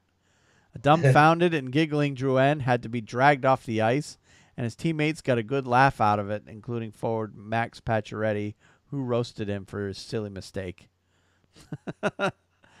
So, unfortunately, there was no video of it, because that was one of the things I saw in an interview where the press was interviewing Matt Pacioretty, and he asked the reporters, "Hey, did anybody get video of that?" But all they got video of was his teammates picking him up and dragging him off the ice. Because if you're out there with a pair of skates with no blades, you're not. It's like a deer walking on ice. You've got no grip whatsoever, because all you got is just a plastic holder down there. So it's kind of interesting though that they would use, if they got new skates, why would they go with old blades? I guess the player likes the way they feel, I guess. Because nowadays those blades can be popped on and popped off at a moment's notice. It wasn't always that way. It used to require all kinds of hardware and tools to change blades. But now there's a, if you look at the pair of modern day skates, back near the heel, you see a little black spot on the white holder. That's actually a latch. If they squeeze the back of the heel of the skate, they can basically, that's a latch that they can unlatch the skate blade, take it right off, and put a new blade on, and just within a few seconds. Wow. So modern technology, right? It's probably why the skates break so often nowadays, because you never used to see players' skates blowing up on the ice. Right. All right. Another story I saw, and there's a couple of related stories here. The NHL is being cautious about further expansion and wants to keep current franchises where they are, Commissioner Gary Bettman said on Friday. And I don't know if that was last Friday, not this past, like way back on the 17th. Answering questions at a Chamber of Commerce of Metropolitan Montreal luncheon celebrating the NHL's 100th anniversary, Commissioner Bettman said that the NHL was assimilating its 31st team. The Golden Knights, which began play the season, had 16 teams in the Eastern Conference, 15 in the Western. And he said, "We're not going to expand just to satisfy notions of symmetry," the commissioner said. "We're being very careful, very cautious. We'll be very deliberate if we go through another expansion process. But I can't tell you today that that's something we're going to run off and do. If the circumstances dictate consideration of another expansion team or opportunity, then that's something the Board of Governors will ultimately look at the time." Mm-hmm. In a press conference afterward, Commissioner Bettman was asked about interest in the NHL from Houston and Quebec City and teams looking for new arenas such as the Coyotes, Calgary Flames, the Islanders, and Senators. He said, "It's great to know that there are lots of places that are interested in having a franchise that don't, but we're not running around actively soliciting interest," Commissioner said. "We listen to whoever wants to come talk to us, and we're aware of the interest. But our preference is to have our franchises right where they are, and to the extent some franchises need new facilities, we're hoping that they can achieve that result where they are." Tillman Fertitta, owner of the NBA's Houston Rockets, has declared interest in putting an NHL team in Toyota Center in Houston. "As I've mentioned before, I'm very interested in the possibility of bringing the NHL to Houston, but it will have to be a deal that works for my organization, the city, the fans of NHL throughout the region, and the NHL Board of Governors," Fertitta said in a statement of his verified Twitter account on Thursday. "We're in the very early stages of evaluating what opportunities may exist, but still look forward to a thorough process."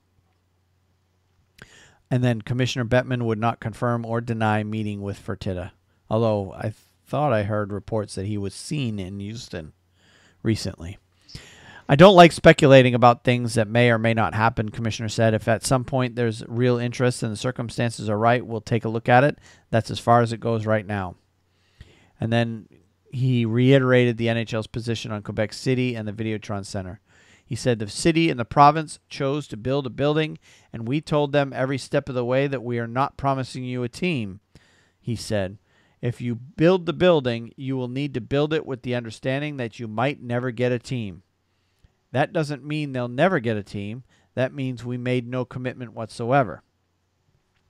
Commissioner Bettman also said during the luncheon that when he started in '93, NHL venues were about $430 million, and this season the league will generate revenues between $4.5 billion and $5 billion. Wow. So yeah, that's a tenfold increase since 1993. Amazing. That's a testament to everybody who's involved in this endeavor. Commissioner said it's a testament to the players, and the players have done well as well. Commissioner Bettman said the average salary when he started was about $300,000 and it is now more than $3 million. Any system that's going to work to make a sport strong has to be fair to everybody, he said.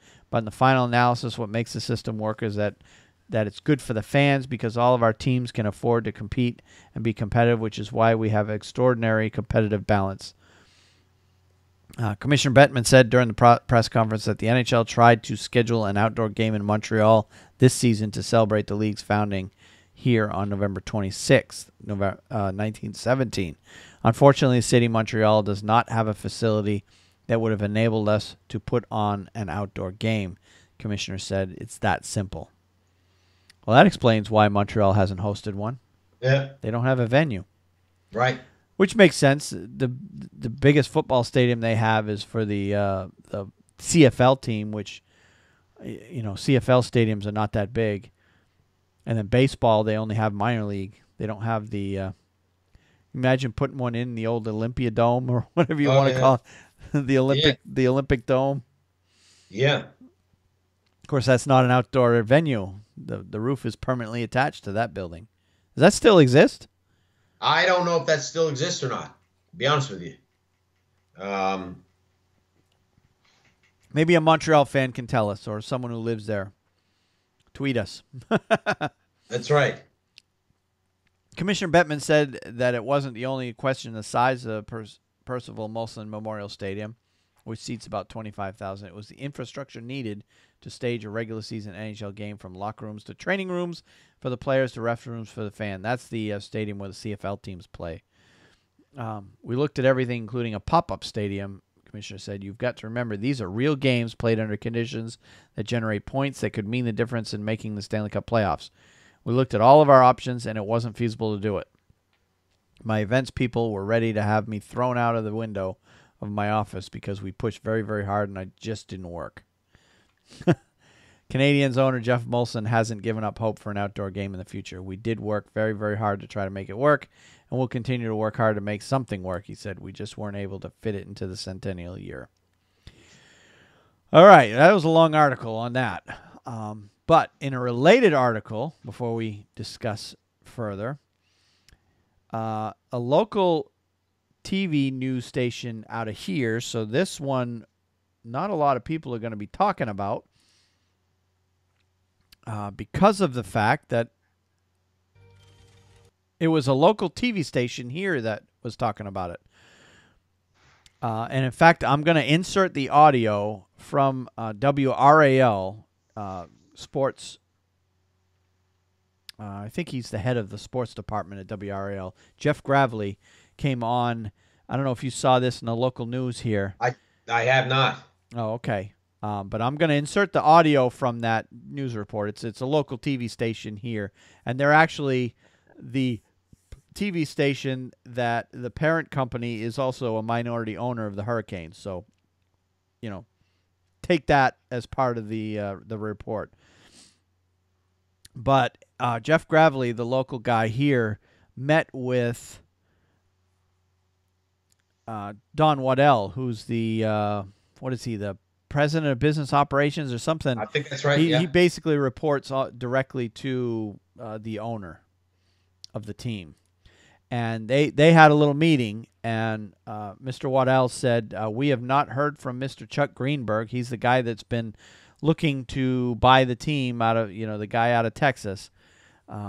He says, "We have not heard from Mr. Chuck Greenberg in 4 or 5 weeks. Truthfully, he's still out there, but not one of the groups we're talking to right now," team president Don Waddell said on Wednesday. Chuck's whole goal was to raise the capital. He got to a point where it stalled on him. We gave him every opportunity to raise capital, and at the end of the day, to the best of our knowledge, he has not been able to do that. So it looks like the Hurricanes are looking elsewhere, and apparently they have other interested parties. Sources told WRAL News in July that Karmanos and Greenberg had worked out a deal to sell the team, but no details were ever released, and it never was finalized. Since then, other groups have been involved, including one led by Dallas businessman Thomas Dundon. Dundon, who's 44, is the chairman of Topgolf International Incorporated and former CEO and former president of Santander Consumers USA, Inc. Waddell said Wednesday that the Hurricanes and former owner Peter Karmanos Jr. continue to work with several groups who are interested in buying the franchise. Multiple groups are actively pursuing the franchise, Waddell said Wednesday. There's no doubt at some point something will get done. Waddell wouldn't confirm any other names involved in the ongoing talks, but did reiterate that Karmanos and the NHL are committed to keeping the franchise in Raleigh. All three of the groups have been told multiple times by league sources and by Pete that this team cannot be moved, Waddell said. Everyone looking at buying the team is looking at it with the intent of running it in Raleigh. It's definitely high on Peter's list and high on the list of the NHL. Waddell said Raleigh has proven itself as a hockey market in the past and that the team is continuing to make progress as it seeks to get back to the playoffs for the first time since the 2008-2009 season.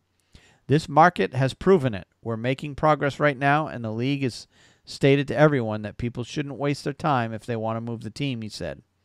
Once the sale is finalized, Waddell said Karmanos hopes to stay involved with the club in some way. His preference is to stay involved. He's been in the game 40 to 50 years, and he's got great knowledge, and he's in the Hockey Hall of Fame, Waddell said of Karmanos. Pete was open and honest about the desire to sell the team, and people were disappointed. Pete has taken a lot of bad hits because he was open and honest. It's unfair because of what he's done. So, with all that, what's your thoughts? I just I'm surprised to hear that the deal basically is scuttled, I guess, with sounds like Greenberg couldn't. Mr. Greenberg. Yeah, sounds like Greenberg he just couldn't raise the money. Right. But and if you when you listen to the audio, I'm going to insert it into the podcast here at some point, either right before I read all that or right after, one or the other. You get a sense that it looks encouraging that the other groups that they're looking at, finding the money is not going to be a problem for some of these other groups.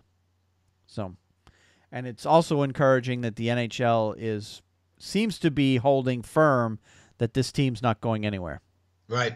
That is good news. Which is good because the Hurricanes are doing this big, huge promotion where a fan is going to win a 10-year season ticket package. And what a shame that would be to win a 10-year season ticket package if 4 years into it, the team moves out of town. Yeah, they'd have to compensate him somehow. Yep. So I'm desperately trying to get my name in the hat for that 10-year season ticket package. That would be an amazing get if I could get on that. That'd be a good gift. Yeah. But anyway, so with all that said, with the Bettman comments and all the local comments coming out of the local market here, it looks like the NHL is I don't know. The writing on the wall says they're probably going to add a 32nd team at some point. They're just in no hurry to do so. Right. I think they're going to be extremely cautious about it. Pick the right market. Apparently, they really pushed hard on Quebec City, and didn't work out. Quebec City is pushing hard on them to get a team because they built an arena. Right. Gambling, essentially, that they're going to come because that arena can't be making much money if you don't have a regular tenant. I mean, the Quebec Ramparts play there in the junior league, but they don't need an arena that big for a junior team. They're probably not even using the upper bowl for those games. And of course, you can have concerts and stuff at that venue as well. But I believe the old Quebec Arena still exists as well. I could be wrong on that, but I think it does. The old, what was it called?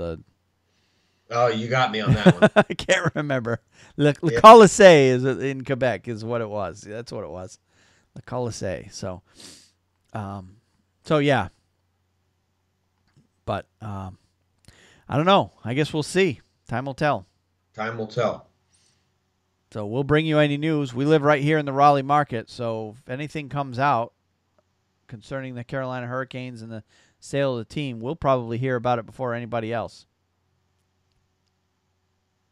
So, good. Well, that brings us to the power ranking. And All right. whose turn is it? My turn? It is your turn this week. My turn this week. All right. I did do one just in case it was my turn. I wasn't 100% sure. So, I will start at number 16. I've got Chicago. And at number 15, I've got Pittsburgh. So, they've fallen a bit. Number 14, I've got Dallas, who's up from, probably this is their first appearance in the top 16, isn't it? I believe that's right. Yep. At 13, I've got the Rangers. At 12, I've got San Jose. At 11, I've got Washington, which I believe is their first appearance in the top 16. Number 10, I've got LA, who were at one point number 1. Vegas, a former top 5 team, is now at number 9. Toronto, another former number 1, is down to 8. New Jersey, who was probably in the top 3 at one point, is down at number 7. The Islanders are at number 6. Number 5, I've got Columbus. Number 4, I've got Nashville, which is probably the highest they've been all season. Number 3, I've got Winnipeg. Number 2, I've got St. Louis. And for the time being, I kept Tampa Bay at number 1. Can't fault any of those, actually. Right now, I've got Tampa Bay, St. Louis is almost as 1-1A at this point. Right. Because both teams are playing extremely well. A couple of notables. 18 is Boston. They're just outside the top 16. And if they continue to win, they'll find themselves in that top 16 before long. And then, of course, Carolina, I've got them at number 20. And which is higher than what their points indicate, but they have all those games in hand where all they have to do is win those. That's right. And they will definitely be in that ballpark for those. A couple of the notables, Montreal is starting to climb. I've got them at 26, but I fully expect them to climb higher as long as Carey Price stays healthy. I don't know if there's any other ones there that you wanted to mention. Oh, I have Arizona number 31, which they've been there all season long, but it was a toss-up for me. I almost put Buffalo there. Either one of those guys, yeah. But Ottawa, how far have they fallen? I've got them at 29. Yeah. They're plummeting. Yep. They've lost 7 in a row, haven't they? 6 or 7 in a row, yeah.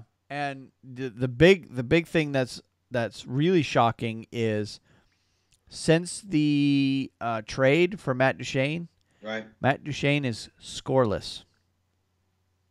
He's yet to score not even an assist for Ottawa.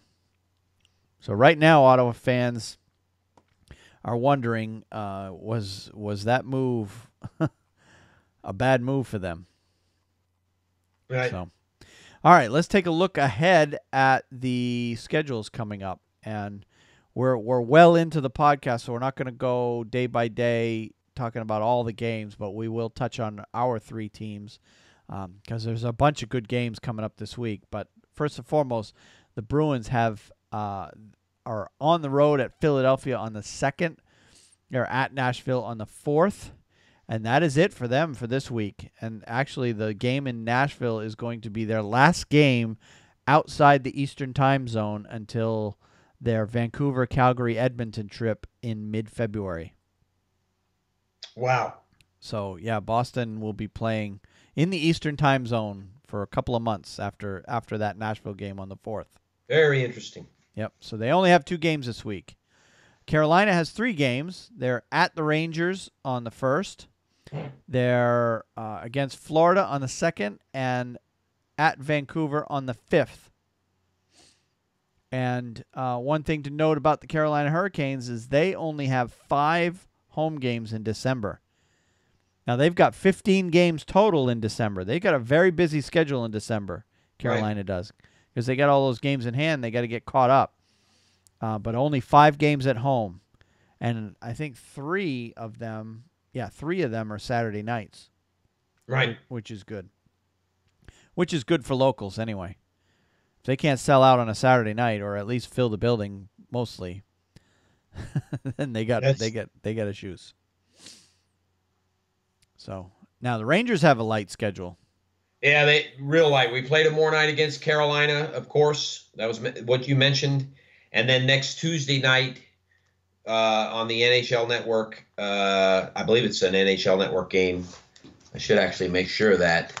It is a nationally televised game anyways. They play the Pittsburgh Penguins in Pittsburgh. So that will be a test, but I don't think Matt Murray will be back before then, so it should be interesting. Yep. It is an NBC Sports Network game. Yep. So that should be a great game. Don't miss it. Yep. And as for the rest of the league, if you're wondering how your teams are going to be doing, I do have links to the schedules of all the teams coming up over the next week right in the show notes of this podcast. All right, let's move on to our minor league hockey minute. Okay. And I'll get mine out of the way because it's kind of it's not a too earth-shattering story, but I wanted to point out we talked about briefly last year, and we haven't really talked about it at all this year, about the Champions Hockey League. Remember this league?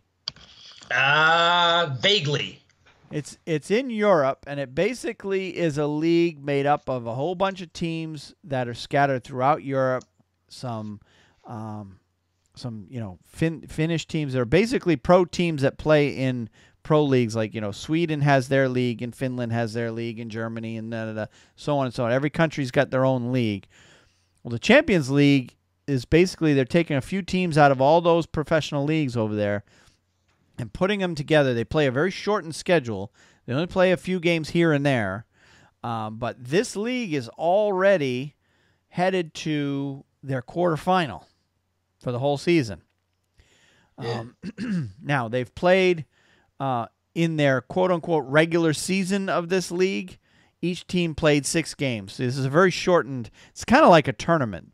But the tournament takes place over the period of several months. It actually started way back in August. And there's 1, 2, 3, 4, 5, 6, 7, 8 pools. Each pool has 4 teams. So there's 32 teams involved total in this Champions League. And they're from all over, England, Sweden, Finland, all over the place. I don't believe any KHL teams are involved in this particular league, though. I don't see that. I don't see any KHL teams in there. So it's pretty much all the leagues outside the KHL are playing in this Champions League. And not every team from all these various leagues. It's Champions League, so it's basically they pick 2 or 3 of the better teams. I'm not sure exactly how the teams are chosen for the league, and then they play outside their normal league schedule in their country league.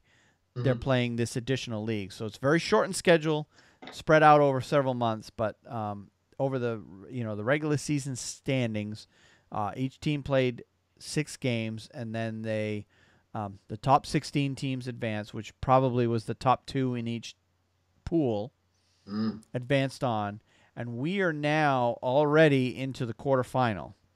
And the reason I mentioned it this week is because those games are coming right up. Yeah. And NHL Network is actually going to be televising at least one of them. I saw an advertisement where the NHL is going to be advertising at least one, maybe even more. I didn't see the full details of the advertisement of the Champions League games. But in the quarterfinal, and I'm trying to pull it up real quick here.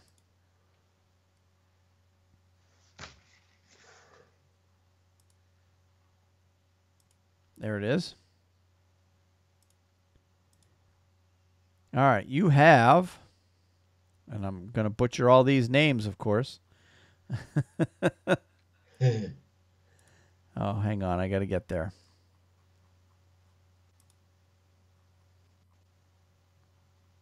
All right. On December 5th, and the way the quarterfinals work is there's a first game and a return game. So it's basically, a 2-game, I think it's a 2-game total goals. And they play a home and home. So on December 5th is the first game for each quarterfinals. So Ochelari Trinek, and I couldn't even tell you what league they're playing out of, is playing against Brynäs IF. The other games are JYP. There's these names are unbelievable. Anyway, I'm not even going to do this. I've included links to the all of this stuff. There's basically 4 games taking place on December 5th. At I don't know if this is local time, our time. What day of the week does December 5th fall on? That's going to be a Tuesday. It's going to be a Tuesday. Okay, so it probably is our time. The times are showing 11, 12, 1:15, and 2. Obviously, they're taking place almost simultaneously. Probably our time, because we would play at 11 in the morning. Yeah. Because over in Europe, that would make it around 6, 7 p.m. So on a Tuesday Right. night. So that's probably our time. So anyway, if you want to watch any of these games, and I'm sure it's pretty decent hockey, there are some of the better teams over in Europe that are playing outside the KHL. They're going to have some games on, at least one game anyway, on the NHL Network. You probably can't play all of the games because, 11, 12, 1:15, and 2, they're almost simultaneous start times. Right. So be interesting. And then on December 12th is the quote-unquote return game where those same teams play against each other a second time a week later and roughly in the middle of the afternoon, our time to... Yeah, it says all times are local to our device. So, yeah. Right. So 11 o'clock Eastern is the first start time of these games. But anyway, that was my story. I wanted to point it out there that if you want to see something other than NHL hockey, we've got that option. NHL Network will be showing at least one of those games.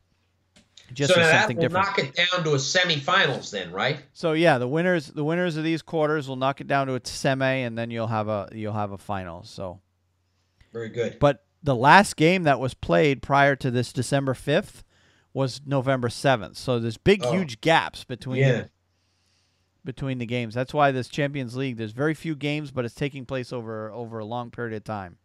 Mm-hmm. So I'm not sure, Very good. Kind of like trying to figure out who the best team in Europe is outside the KHL is what this league is all about. All right. What do you got? My story pales in comparison, Wayne. But, it does. Yours is interesting. I'm gonna. Yeah, well, I won't be able to watch those games live, but if I can get a replay of it, I certainly will. Or DVR it. But that's right, DVR it.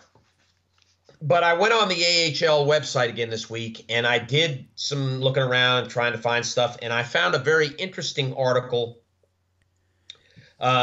in regards to the Charlotte Checkers. They have a broadcaster for their games. His name is Jason Shia, and he actually has been a broadcaster for them for a number of years. But the article is entitled "Broadcaster Shia Steps In for Checkers." Jason Shia is a familiar voice for most Charlotte Checkers fans. He's been the team's broadcaster since its ECHL days in 2007. The Detroit native has also been known to fill in between the pipes at practice for both home and away teams over the years. Boy, that's a jack of all trades. That is. But on Sunday, this past Sunday, a different opportunity came his way. I was actually on the ice. I was actually on the ice skating with the injured guys on the team when Coach Mike Vellucci walked out on the ice and said, "Neds is not going to be able to make it today. I want you to back up the game for me." So despite picking up a win the day before, Alex Nedeljkovic, who we saw a couple weeks ago when we went to the game, woke up sick with the flu and was not even able to make it to the game to the arena to watch the team with no other goalie. And got to dress two. Pardon me? And you got to dress two. You have to dress too. That's right. With no other goalies on the roster, and in need of a body for the afternoon's tilt, Shia was the next choice. Wow. For those out of the know, having a broadcaster serve as a backup goaltender for a professional team is actually, the way he puts it here, is rather a wacky idea. But you'd be hard-pressed to find a more qualified replacement than Shia. I really started goaltending seriously when I became a broadcaster, said Shia. For my first team, I played in the UHL, and I practiced almost every week because our starting goalie played every single game and did not want to practice on Monday, Tuesday, or Wednesday. So I would practice on Monday, Tuesday, and Wednesday, and it just snowballed from there. The one thing about having a goalie is if they need one, you're in the net. Over the last 12 years of playing with these guys, you just get better because they make you better. A consummate pro, Shia's first thought was not about the hockey game, but was centered toward his main line of work. My concern was with the broadcast because that's what I do. I'm the broadcaster, said Shia, who will make his, and was really interesting, Wayne, he will make his NHL debut next month in the booth when he fills in for John Forsland on the Carolina Hurricanes television broadcast. I think he already did. Pardon me? I think he already did. Well, somebody filled in for John Forsland recently because John was doing an NBC Sports. Maybe it was somebody else. Maybe it was the radio guy. It might have been. Yeah. It might have been. But according to this article, he's scheduled to make his debut next month. Okay. Yeah, somebody already did fill in for John Forsland because I remember that game. I think it was one of the broadcasters for the Checkers that came up and did that game. Wow, okay. Then he may have been in there. Yep. Because I believe he's the broadcaster. But anyways, slated to become the second emergency backup goalie in Charlotte's AHL history, last season they had another situation come up in Manitoba where Byron Spriggs came to the team's rescue on the road in his home province. Shia had some things to take care of before puck drop. First and foremost was preparing the night's radio broadcast, which would be handled by Checkers Vice President of Hockey Operations Derek Wilkinson and Director of Finance Jamie Black, both of whom had extensive pro hockey careers. While the rest of the team began their warm-up practices, Shia made sure his makeshift broadcast duo was ready to go. Wilkie seemed pretty excited, and he's very, very good on the mic, said Shia. His ability to talk and ad-lib is so underrated, but play-by-play is a skill set, and it's very hard to just jump into it. The entire game, I was wondering how it was going. I was looking up, going, I wonder what they could possibly be saying right now. But I'll go back and give it a listen, and I'm sure they did okay. Yeah, with his actual job covered, Shia turned his sights to the job that night, which in his mind was pretty simple. Basically, he had to warm the bench. Yeah. But you never know. You never know. What if Jeremy Smith, who played that game in net for Charlotte, would have gotten hurt? And that's what and of course that's what he said later on in the article. It does go on quite extensively, but he said he could have counted in his mind that if he were actually in net, he would have probably lost the game for the Checkers 15-0, because there were that many scoring chances that the backup goalie for the Hurricanes did a good job on, that he would have been totally out of position for. He didn't think that he would have come even close to stopping it. So he basically got to play one night for his AHL career. It's all over with. That's all he wanted. He did his job, and that's it. But very interesting article that you'd ever have a broadcaster step in as a backup goalie for a team. Did it say? Did it say? Where he had played before? I know you mentioned the UHL. It didn't say the team.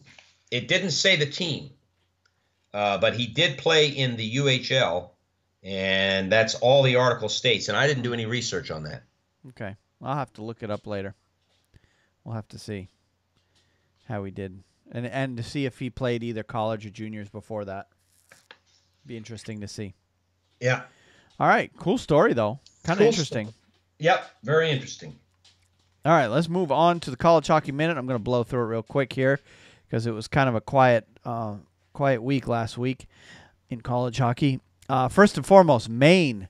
I don't know if you knew, but Maine played last weekend in Belfast, Northern Ireland. Yeah, I did not know that. In the Friendship 4 tournament. They played at the home of the Belfast Giants, who play in the EIHL, the English, basically the top pro league in England.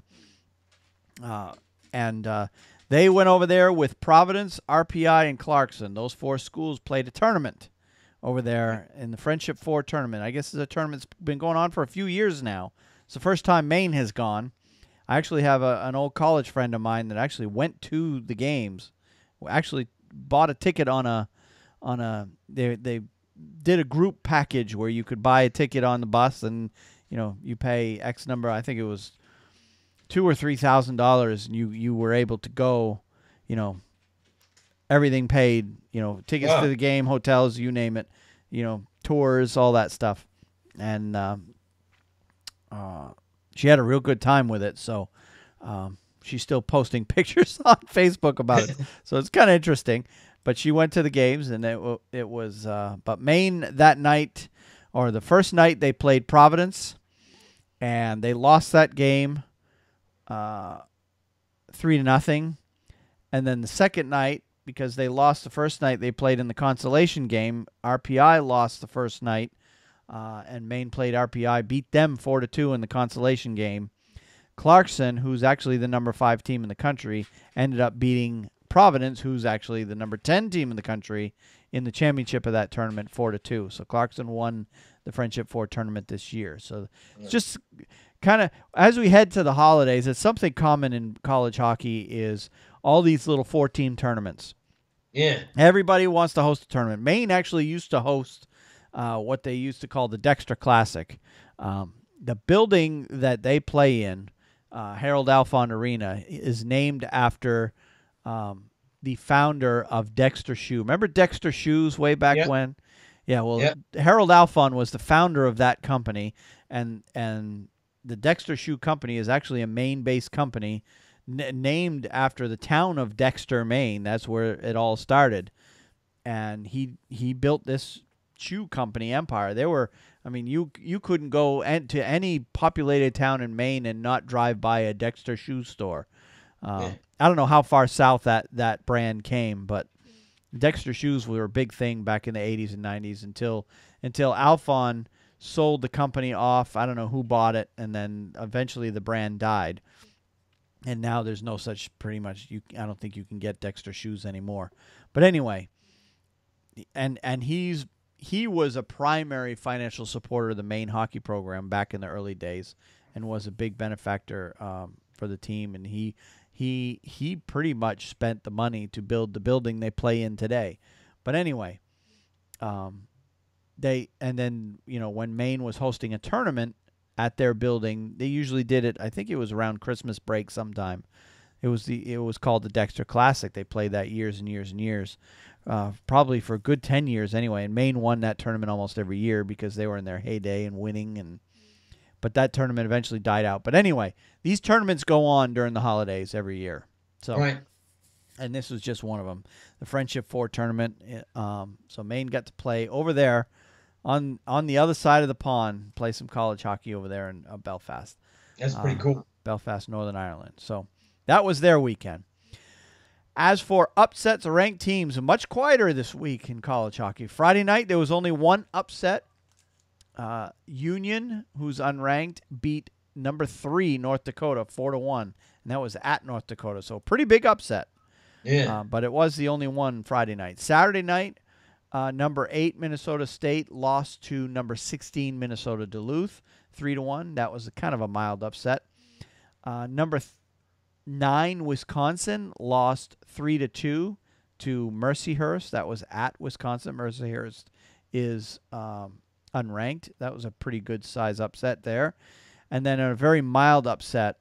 Number 18 Colgate beat number 11 Western Michigan 5-1. Right. And then Tuesday night there was some more games, and there was actually an upset there worth noting. Unranked Connecticut beat number 12 Northeastern 4-1. That was a conference game, but it was still, because Northeastern is a ranked team, was worth noting that they got beat. In terms of big games coming up this weekend, now we're heading into a quieter time on the schedule.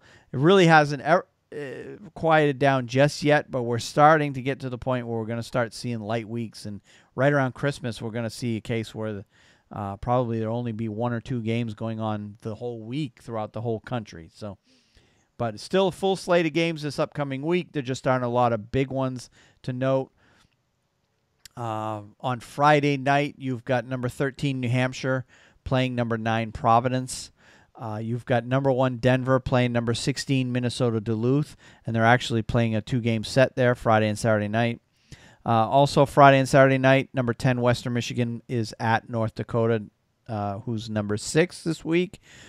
And number 2 St. Cloud State is playing a pair of games against number 20 Nebraska Omaha.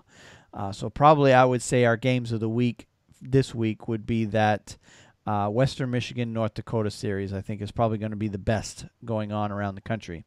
Mm-hmm. And then on Saturday night, in addition to the second half of the two-set games that I just mentioned, you also have number 9 Providence at New Hampshire, who's number 13. So the New Hampshire Providence is also a 2-game set, but they're home and home. They're not in the same building. Okay. Because New Hampshire and Providence are probably, I would guess, probably about a 3-hour drive from each other. Granted, that you got the traffic of Boston to deal with. You got to get around right. Boston when you're going from one school to the next. But barring any traffic issues, it's probably no more than a 3-hour drive from Providence to New Hampshire, because UNH plays in the very southern part of the state. And, of course, Providence is, about an hour out of Boston, if that? I haven't made that drive, but I'll take your word for it. I haven't either. When I drive up north, I completely avoid Rhode Island because we kind of cut across Connecticut when we go up. So, but if I had to guess, it's about an hour, maybe 90 minutes from Providence to Boston. It's not that far. I think it's about 90 minutes actually. All right. So let's look at the poll this week. At number 10 this week, we've got Western Michigan. Number 9 is Providence. Number 8, Minnesota State. Number 7, Minnesota. Number 6, North Dakota. Number 5 is Cornell. Number 4, Notre Dame. Number 3 is Clarkson. Number 2 is St. Cloud State. And number 1 this week with 39 out of a possible 45 first place votes is Denver. Back on top. And that's despite having a 7-3-2 record. I'm surprised that Denver still retains that number 1. But everybody at this point in Division I college hockey has lost at least one game. Cornell only has 1 loss. Everybody else has at least 2 losses. And Cornell is probably a case as they just haven't played anybody that strong yet. All right, so we're going to skip the pairwise for this week because just in the interest of time. we'll be talking more about the pairwise as the season winds down there in college hockey. So that leaves us with our picks of the week. And you want me to go first? You want to go first? It doesn't. Mine is a longer one. right. I can get it out of the way. I am going to be paraphrasing an article. All right. Why don't I get mine out of the way then, and we'll go from there. Okay. I wanted to talk about Alex Ovechkin and what went on with him in Toronto this week. I don't know if you saw this. But no, I did not. The Capitals were in Toronto on Saturday night, and of course this is Hockey Fights Cancer Month in the NHL, and a lot of the teams around the NHL are doing pretty much the same thing. They're bringing in usually a child who's a fan of their team, and they're bringing him in to give them kind of a dream night where they basically get to hang out with the team all night long. Obviously, they don't sit on the bench with them, but they're in the locker room before and after the game, and they're hanging out with the team during morning skate and all that stuff. Well, Alex Ovechkin had a buddy hanging out with him in Toronto on the road. So, a kid who lives in Toronto, cancer survivor. His name is Alex, and of course, his favorite player is Alex Ovechkin. And Alex Ovechkin more than lived up to his promise to score a goal for 13-year-old cancer survivor Alex Louis on Saturday. With his biggest fan cheering him on, Ovechkin scored 3 in a 4-2 win against the Toronto Maple Leafs at Air Canada Centre. Ovechkin was in the right place to promise to score a goal. He had 22 goals in 25 games, including Stanley Cup playoff games in Toronto, and his 0.91 goals against his highest average at any NHL arena where he's played more than 10 games, according to the Elias Sports Bureau. But anyway, the way the story goes, of course, they had Alex in the Washington Capitals locker room before the game, and little Alex got to read the lineup. You know how the coach comes in the room? Okay, starting tonight, you've got, Yeah. So, well, Alex... the young Alex got to read the starting lineup for the Capitals, and you've got to watch the video on that. I've got a link to it in the show notes. It's pretty cool. The whole team was into it. Wow. So Alex got to read off the starting lineup, and he goes out there, and Ovechkin said he was going to score a goal for Alex, and not only did he score 1, he scored 3. Little Alex couldn't have been happier about the situation. Yeah. That is very, very special night for a cancer survivor. So that is. I think Alex Ovechkin's probably I don't know, maybe Yager is, but he's got to be up there in terms of active players scoring hat tricks. Yeah. Well, this was his 3rd of the year, because he had those 2 right at the beginning of the year. But yeah. Yeah. But Alex Louis, he's a youth hockey player with the Niagara Falls Flyers. Last year was diagnosed with osteosarcoma, a cancer that lives inside the bone. Louis had part of his right leg amputated, but with his prosthetic has returned to play the sport he loves. So he's continued to play hockey despite losing part of his leg. Wow, when Sportsnet held its hometown hockey telecast in Niagara Falls on October 8th, host Ron McLean and Tara Sloan surprised Louis with a video message from Ovechkin, his favorite player. And then, and this is back several weeks ago. He said, "Hi Alex, it's your buddy Ovi." Ovechkin said in the video, "I hear you're cancer free. You're coming to the game in Toronto in November. I can't wait to meet you. I'll see you there soon." Of course, on Saturday, the Maple Leafs fittingly celebrating their hockey nights, Hockey Fights Cancer Night. And the Capitals brought him in to basically hang out. He arrived at the arena about 2 hours prior to opening face-off. He got to hang out in the dressing room. He was on the bench for warm-ups. And basically got to have the dream night that we all wish we had when we were kids. So, but yeah, good night for him. That is that is that I'm telling you, that's a gift he'll never forget. Yep. Never forget. Kudos to Alex Ovechkin, and of course, I guess he's cancer free, so we hope and pray that continues for for sure. Alex Louis. But very good story.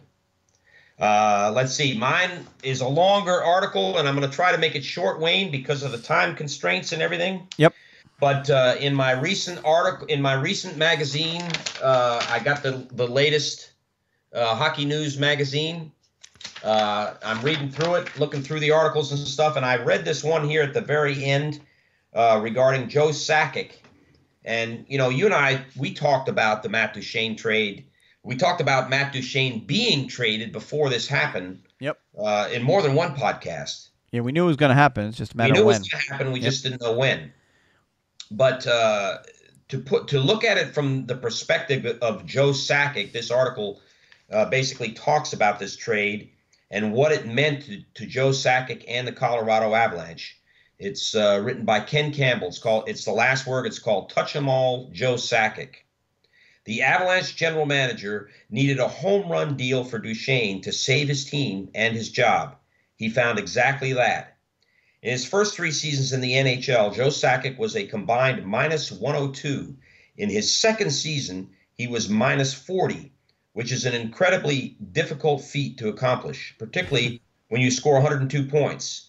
That same year, the Quebec Nordiques finished dead last, 33 points behind the second worst team, which established the high water mark for solitary futility. Even then, though, everyone thought Sakic was going to be an outstanding NHL player, that it was just a matter of time before he elevated the Nordiques/Avalanche to new heights, which is exactly what he did. When Sakic the legend was tabbed to take over as general manager of the Avalanche in 2014, we all thought there would be a learning curve. After all, he was only a few years removed from almost permanently maiming himself by sticking his hand into a working snowblower. After that happened, he was described by Avs president Jean Martineau as a bright, intelligent 39-year-old who made a mistake. As Colorado went from a team that surprised everyone by making the playoffs the season before Sakic's hiring to the one that foundered, then set about to alienating one of its best players, well, let's say people were starting to talk. If there was anyone who needed a job-saving Hail Mary of a transaction, it was Sakic. And then he went out and did it. For months and months, people screamed about the Matt Duchene situation and insisted the player be dealt. A need for instant gratification demanded that the Band-Aid he ripped off quickly. Let me read that again. A need for instant gratification demanded that the Band-Aid he ripped off quickly. And for months and months, Sakic waited and waited, showing the same kind of patience that made him one of the greatest offensive players of his generation. He told Duchene to be patient, that a deal would come sooner or later, and it would be completed.